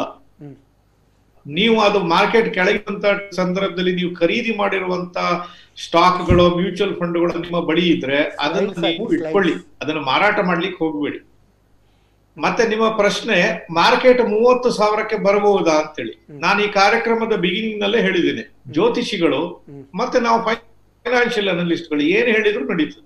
ಅದು 50% ಸಕ್ಸಸ್ ಆದ್ರೆ ನಾನು ಹೇಳಿದಾಗ ಆಯ್ತು ಅಂತೇಳಿ, ಆಗದಿದ್ರೆ ಈ ಸರ್ತಿ ಆಗ್ಲಿಲ್ಲ ಅಂತೇಳಿ. ಆದ್ರಿಂದ 30,000ಕ್ಕೆ ಬರ್ತದ, ನೀವೇನ್ ಎಕ್ಸ್ಪೆಕ್ಟ್ ಮಾಡ್ತೀರಾ ನಾನು ಅದೇ ಎಕ್ಸ್ಪೆಕ್ಟ್ ಮಾಡೋದು. ನಿಮ್ಮ ಗೆಸ್ ಏನಿದೆ ನಂದು ಗೆಸ್ ಕೂಡ ಅಷ್ಟೇ.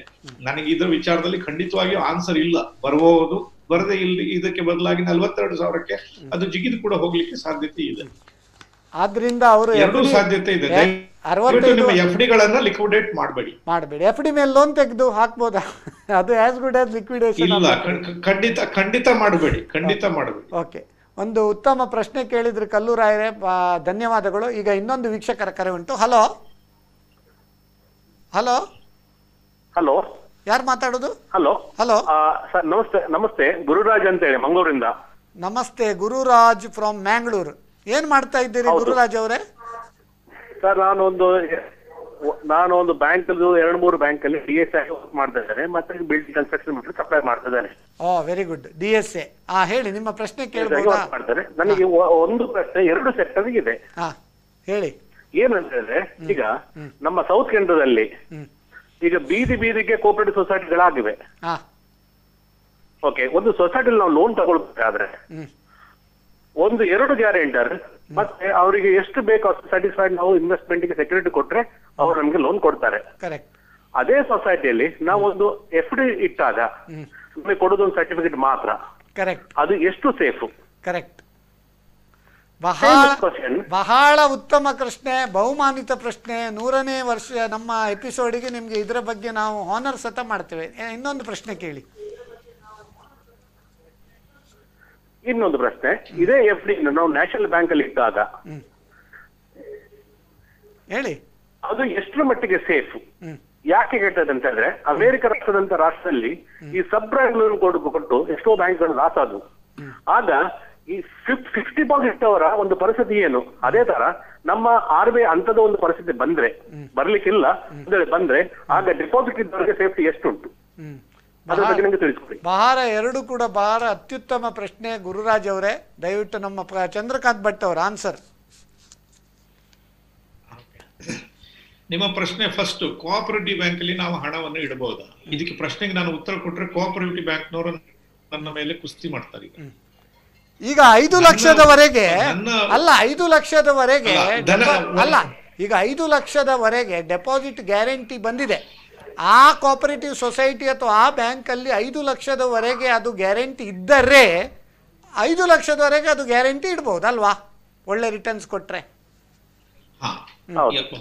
ಆದ್ರೂ ನಾನು ಹೇಳೋದು ಏನ್ ಗೊತ್ತುಂಟಾ, ಕೋಆಪರೇಟಿವ್ ಬ್ಯಾಂಕ್ಸ್ ಅಲ್ಲಿ ಮುಖ್ಯವಾಗಿ ನೀವು ಇನ್ಕಮ್ ಪರ್ಪಸ್ಗೋಸ್ಕರ ಅಲ್ಲಿ FD ಅನ್ನು ಇಟ್ಟಿದ್ರೆ ಅದು ನಿಮ್ಗೆ ಯಾವತ್ತು ಒಂದಲ್ಲ ಒಂದು ದಿವಸ ನಿಮ್ಮ ಸಮಸ್ಯೆಗೆ ಮೂಲ ಆಗ್ತದೆ. ನೋಡಿ, ಇದು ಸಣ್ಣ ಸಣ್ಣ ಬ್ಯಾಂಕ್ಗಳು ಯಾರಿಗೆ ಸಾಲ ಕೊಡ್ತಾರೆ, ಅವರು ಅಸೆಟ್ಸ್ ಕೊಟ್ಟಿದ್ದಾರೆ ಅಂತ ಹೇಳ್ತಾರೆ, ಅಸೆಟ್ ಲಿಕ್ವಿಡೇಟ್ ಮಾಡಕ್ ಆಗದೆ ಇದ್ರೆ ಅವ್ರ ಸಾಲವನ್ನು ವಸೂಲಿ ಮಾಡೋದು ಹೇಗೆ? ಇಂತೆಲ್ಲ ಸಮಸ್ಯೆ ಬರ್ತದೆ.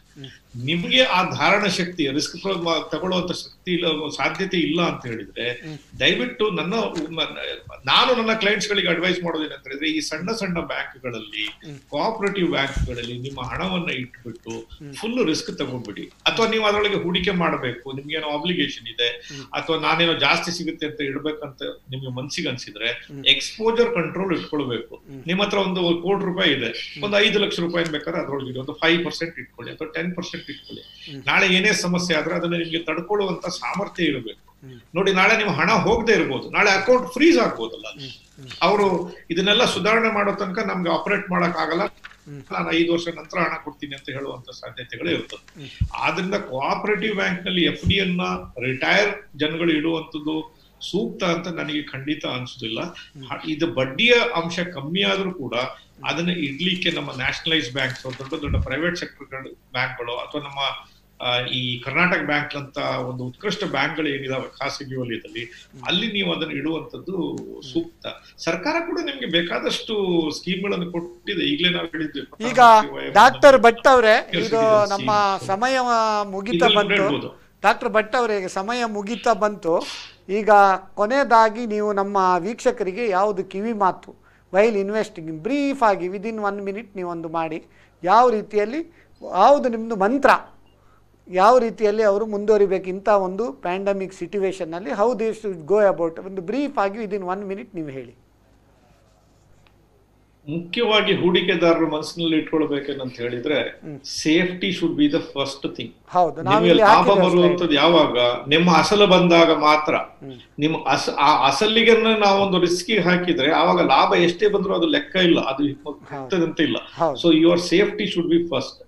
ಹಾಗೆ ನೀವು ಹೂಡಿಕೆಗಳನ್ನು ಮಾಡುವಂತ ಸಂದರ್ಭದಲ್ಲಿ ರಿಟರ್ನ್ ಬರುತ್ತೆ ಅಂತೇಳಿ ನಿಮ್ಮ ಇರ್ತಕ್ಕಂಥ ಎಲ್ಲಾ ಹಣವನ್ನು ತಗೊಂಡೋಗಿ ಕೋಆಪರೇಟಿವ್ ಬ್ಯಾಂಕ್ ನಲ್ಲಿ ಇಡುವಂಥದ್ದು, ಎಲ್ಲಾ ಹಣವನ್ನು ತೆಗೆದುಕೊಂಡೋಗಿ ಯಾವುದೋ ಸ್ಕ್ರಿಪ್ಗಳಲ್ಲಿ ಇನ್ವೆಸ್ಟ್ ಮಾಡೋದು, ಅಥವಾ ಎಲ್ಲಾ ಹಣವನ್ನು ತಗೊಂಡೋಗಿ ಒಂದೇ ಮ್ಯೂಚುವಲ್ ಫಂಡ್ ನ ಸ್ಕೀಮ್ಗಳಲ್ಲಿ ಹಾಕುವಂಥದ್ದು, ಇದನ್ನು ನೀವು ಮಾಡಬಾರದು. ಅದಕ್ಕೆ ಬದಲಾಗಿ ನೀವು ಒಂದು ಪ್ರಾಪರ್ ಅಸೆಟ್ ಅಲೋಕೇಶನ್ ಮಾಡಲ್ ಇಟ್ಕೊಳ್ಬೇಕು. ಅಂದ್ರೆ ನನ್ನ ಹತ್ರ ಇರುವಂತಹ ಹಣವನ್ನು ನಾನು ಎಷ್ಟು ಫಿಕ್ಸ್ಡ್ ಇನ್ಕಮ್ ನಲ್ಲಿ ಹಾಕ್ತೇನೆ, ಎಷ್ಟನ್ನ ಯಾವ ಬ್ಯಾಂಕ್ ನಲ್ಲಿ ಇಡುತ್ತೇನೆ, ಎಷ್ಟನ್ನ ಯಾವ ಸ್ಕೀಮ್ ನ ಮ್ಯೂಚುವಲ್ ಫಂಡ್ ಗಳಲ್ಲಿ ಇಡುತ್ತೇನೆ ಅನ್ನುವಂಥದ್ದನ್ನ ಇಟ್ಕೊಳ್ಬೇಕು. ನೀವು ಶೇರ್ಸ್ ಗಳಲ್ಲಿ ಹೂಡಿಕೆ ಮಾಡುವಂತವ್ರಾದ್ರೆ ಈಗಾಗಲೇ ಹೇಳದೇ ಇದ್ದಂಗೆ ಬ್ಲೂ ಚಿಪ್ ಸ್ಟಾಕ್ಸ್ ಗಳು ಇವತ್ತು ಬ್ಲೂ ಚಿಪ್ಸ್ ಇದ್ದಿರ್ಬೋದು, ಎಲ್ಲವೂ ಕೂಡ ಎಲ್ಲಾ ಕಾಲಕ್ಕೆ ಅದು ಬ್ಲೂ ಚಿಪ್ಸ್ ಇರುತ್ತೆ ಅಂತ ಹೇಳಲಿಕ್ಕೆ ಆಗುದಿಲ್ಲ. ಆದ್ರಿಂದ ನೀವು ಸ್ಟಾಕ್ಸ್ ಗಳಲ್ಲಿ ಹೂಡಿಕೆ ಮಾಡುವಂತವ್ರಾದ್ರೆ ನೀವು ಒಂದು ಎಕ್ಸ್ಪೋಜರ್ ಕಂಟ್ರೋಲ್ ಇಟ್ಕೊಳ್ಬೇಕು. ಅಂದ್ರೆ ನಾನು ಒಂದು ಸ್ಟಾಕ್ ನಲ್ಲಿ ನಾನು ಹೂಡಿಕೆ ಮಾಡತಕ್ಕಂತ ಹಣದಲ್ಲಿ ಒಂದು 5%, 3%, 10% ಜಾಸ್ತಿ ನಾನು ಮೇಲೆ ಹೋಗುದಿಲ್ಲ ಅನ್ನುವಂಥದ್ದನ್ನ ಇಟ್ಕೊಳ್ಬೇಕು. ಇದೆಲ್ಲಕ್ಕಿಂತ ಬೆಸ್ಟ್ ಆಗಿ ನೀವು ಒಂದು ETF ಗಳ ಮುಖಾಂತರನೋ ಒಂದು ಡೈವರ್ಸಿಫೈಡ್ ಮ್ಯೂಚುವಲ್ ಫಂಡ್, ಈ ಲಾರ್ಜ್ ಕ್ಯಾಪ್ ಫಂಡ್ಗಳಲ್ಲೋ ಅಥವಾ ಒಂದು ಇಂಡೆಕ್ಸ್ ಫಂಡ್ಗಳಲ್ಲೋ ನೀವು ಹಣವನ್ನು ಹಾಕಿದ್ರೆ ನಿಮ್ಮ ಹಣ ಭದ್ರ ಹಾಗೂ ಲಾಂಗ್ ಟರ್ಮ್ ನಲ್ಲಿ ಇದು ನಿಮಗೆ ಬ್ಯಾಂಕ್ ರೇಟ್ಗಿನ ಜಾಸ್ತಿ, ಈ ಹಣದುಬ್ಬರಕ್ಕಿಂತ ಜಾಸ್ತಿ ಪ್ರಮಾಣದಲ್ಲಿ ಲಾಭಾಂಶವನ್ನು ಮಾಡಿಕೊಡ್ತದೆ. ಓಕೆ, ಕೊನೆಯದಾಗಿ ಈಗ ವೀಕ್ಷಕರಿಗೆ ಸಮಯ ಮುಗಿತೀಗ. ಕೊನೆಯದಾಗಿ ವೀಕ್ಷಕರಿಗೆ ನಾವು ಏನು ಹೇಳುದಂತ ಹೇಳಿದ್ರೆ, ಕುಂದಾಪುರ ಕನ್ನಡದಲ್ಲಿ ಒಂದು ಗಾದೆ ಉಂಟು, ಏನಂದ್ರೆ ಕಡಿ ಅಕ್ಕಿ ಆಸೆಗೆ ಹೋಗಿ ಇಡೀ ಅಕ್ಕಿ ಕಳ್ಕೊಳ್ಬೇಡಿ ಅಂತೇಳಿ.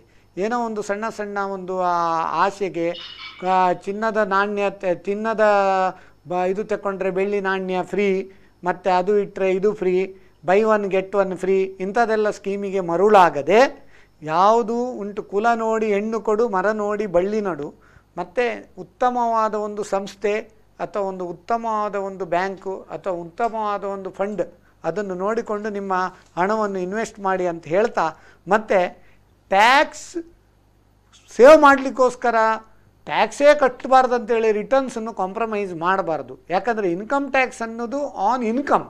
ಸೊ ಆಫ್ಟರ್ ಟ್ಯಾಕ್ಸ್ ರಿಟರ್ನನ್ನು ನೀವು ಕಂಪೇರ್ ಮಾಡಿ. ಅದೇ ರೀತಿ ಹೆಚ್ಚಿನವರು insurance penetration in India is very low. Insurance ಕೂಡ ಯಾವುದು, whether it may be life insurance or it may be health insurance or it may be general insurance, ಆದಷ್ಟು ಎಲ್ಲ ನಿಮ್ಮ ಬಾಡಿ ಇರಲಿ ಗಾಡಿ ಇರಲಿ ಎಲ್ಲದನ್ನು ನೀವು ಸೂಕ್ತವಾಗಿ ಇನ್ಶೂರೆನ್ಸ್ ಮಾಡಿದರೆ ಉತ್ತಮ ಅಂತ ಹೇಳ್ತಾ, ಅದರ ಬಗ್ಗೆ ಕೂಡ ನಾವು ಬೇರೆ ಒಂದು ಕಾರ್ಯಕ್ರಮ ಮಾಡ್ತೇವೆ. ಡಾಕ್ಟರ್ ಚಂದ್ರಕಾಂತ್ ಭಟ್, ಇವತ್ತು ನೀವು ನಿಮ್ಮ ಅಮೂಲ್ಯ ಸಮಯ, ದುಬೈಯಲ್ಲಿ ಇಲ್ಲಿ 10 ಗಂಟೆ ಅಂದರೆ ಅಲ್ಲಿ 8:15 ಗಂಟೆಗೆ ನೀವು ಹುಮ್ಮಸ್ಸಿನಿಂದ ಅಲ್ಲಿ ರೆಡಿಯಾಗಿ ನಮ್ಮ ಎಲ್ಲ ವೀಕ್ಷಕರಿಗೆ, ಈವನ್ ನಮ್ಮ ಅರಬ್ ರಾಷ್ಟ್ರದಲ್ಲಿ ಕೂಡ ನಮ್ಮ ಕುಡ್ಲದ ತುಂಬ ಫ್ಯಾನ್ಸ್ ಇದ್ದಾರೆ, ವೀಕ್ಷಕರು ಕೂಡ ಇದ್ದಾರೆ, ನಮ್ಮ ಇಲ್ಲಿ ಕೂಡ ಇದ್ದಾರೆ.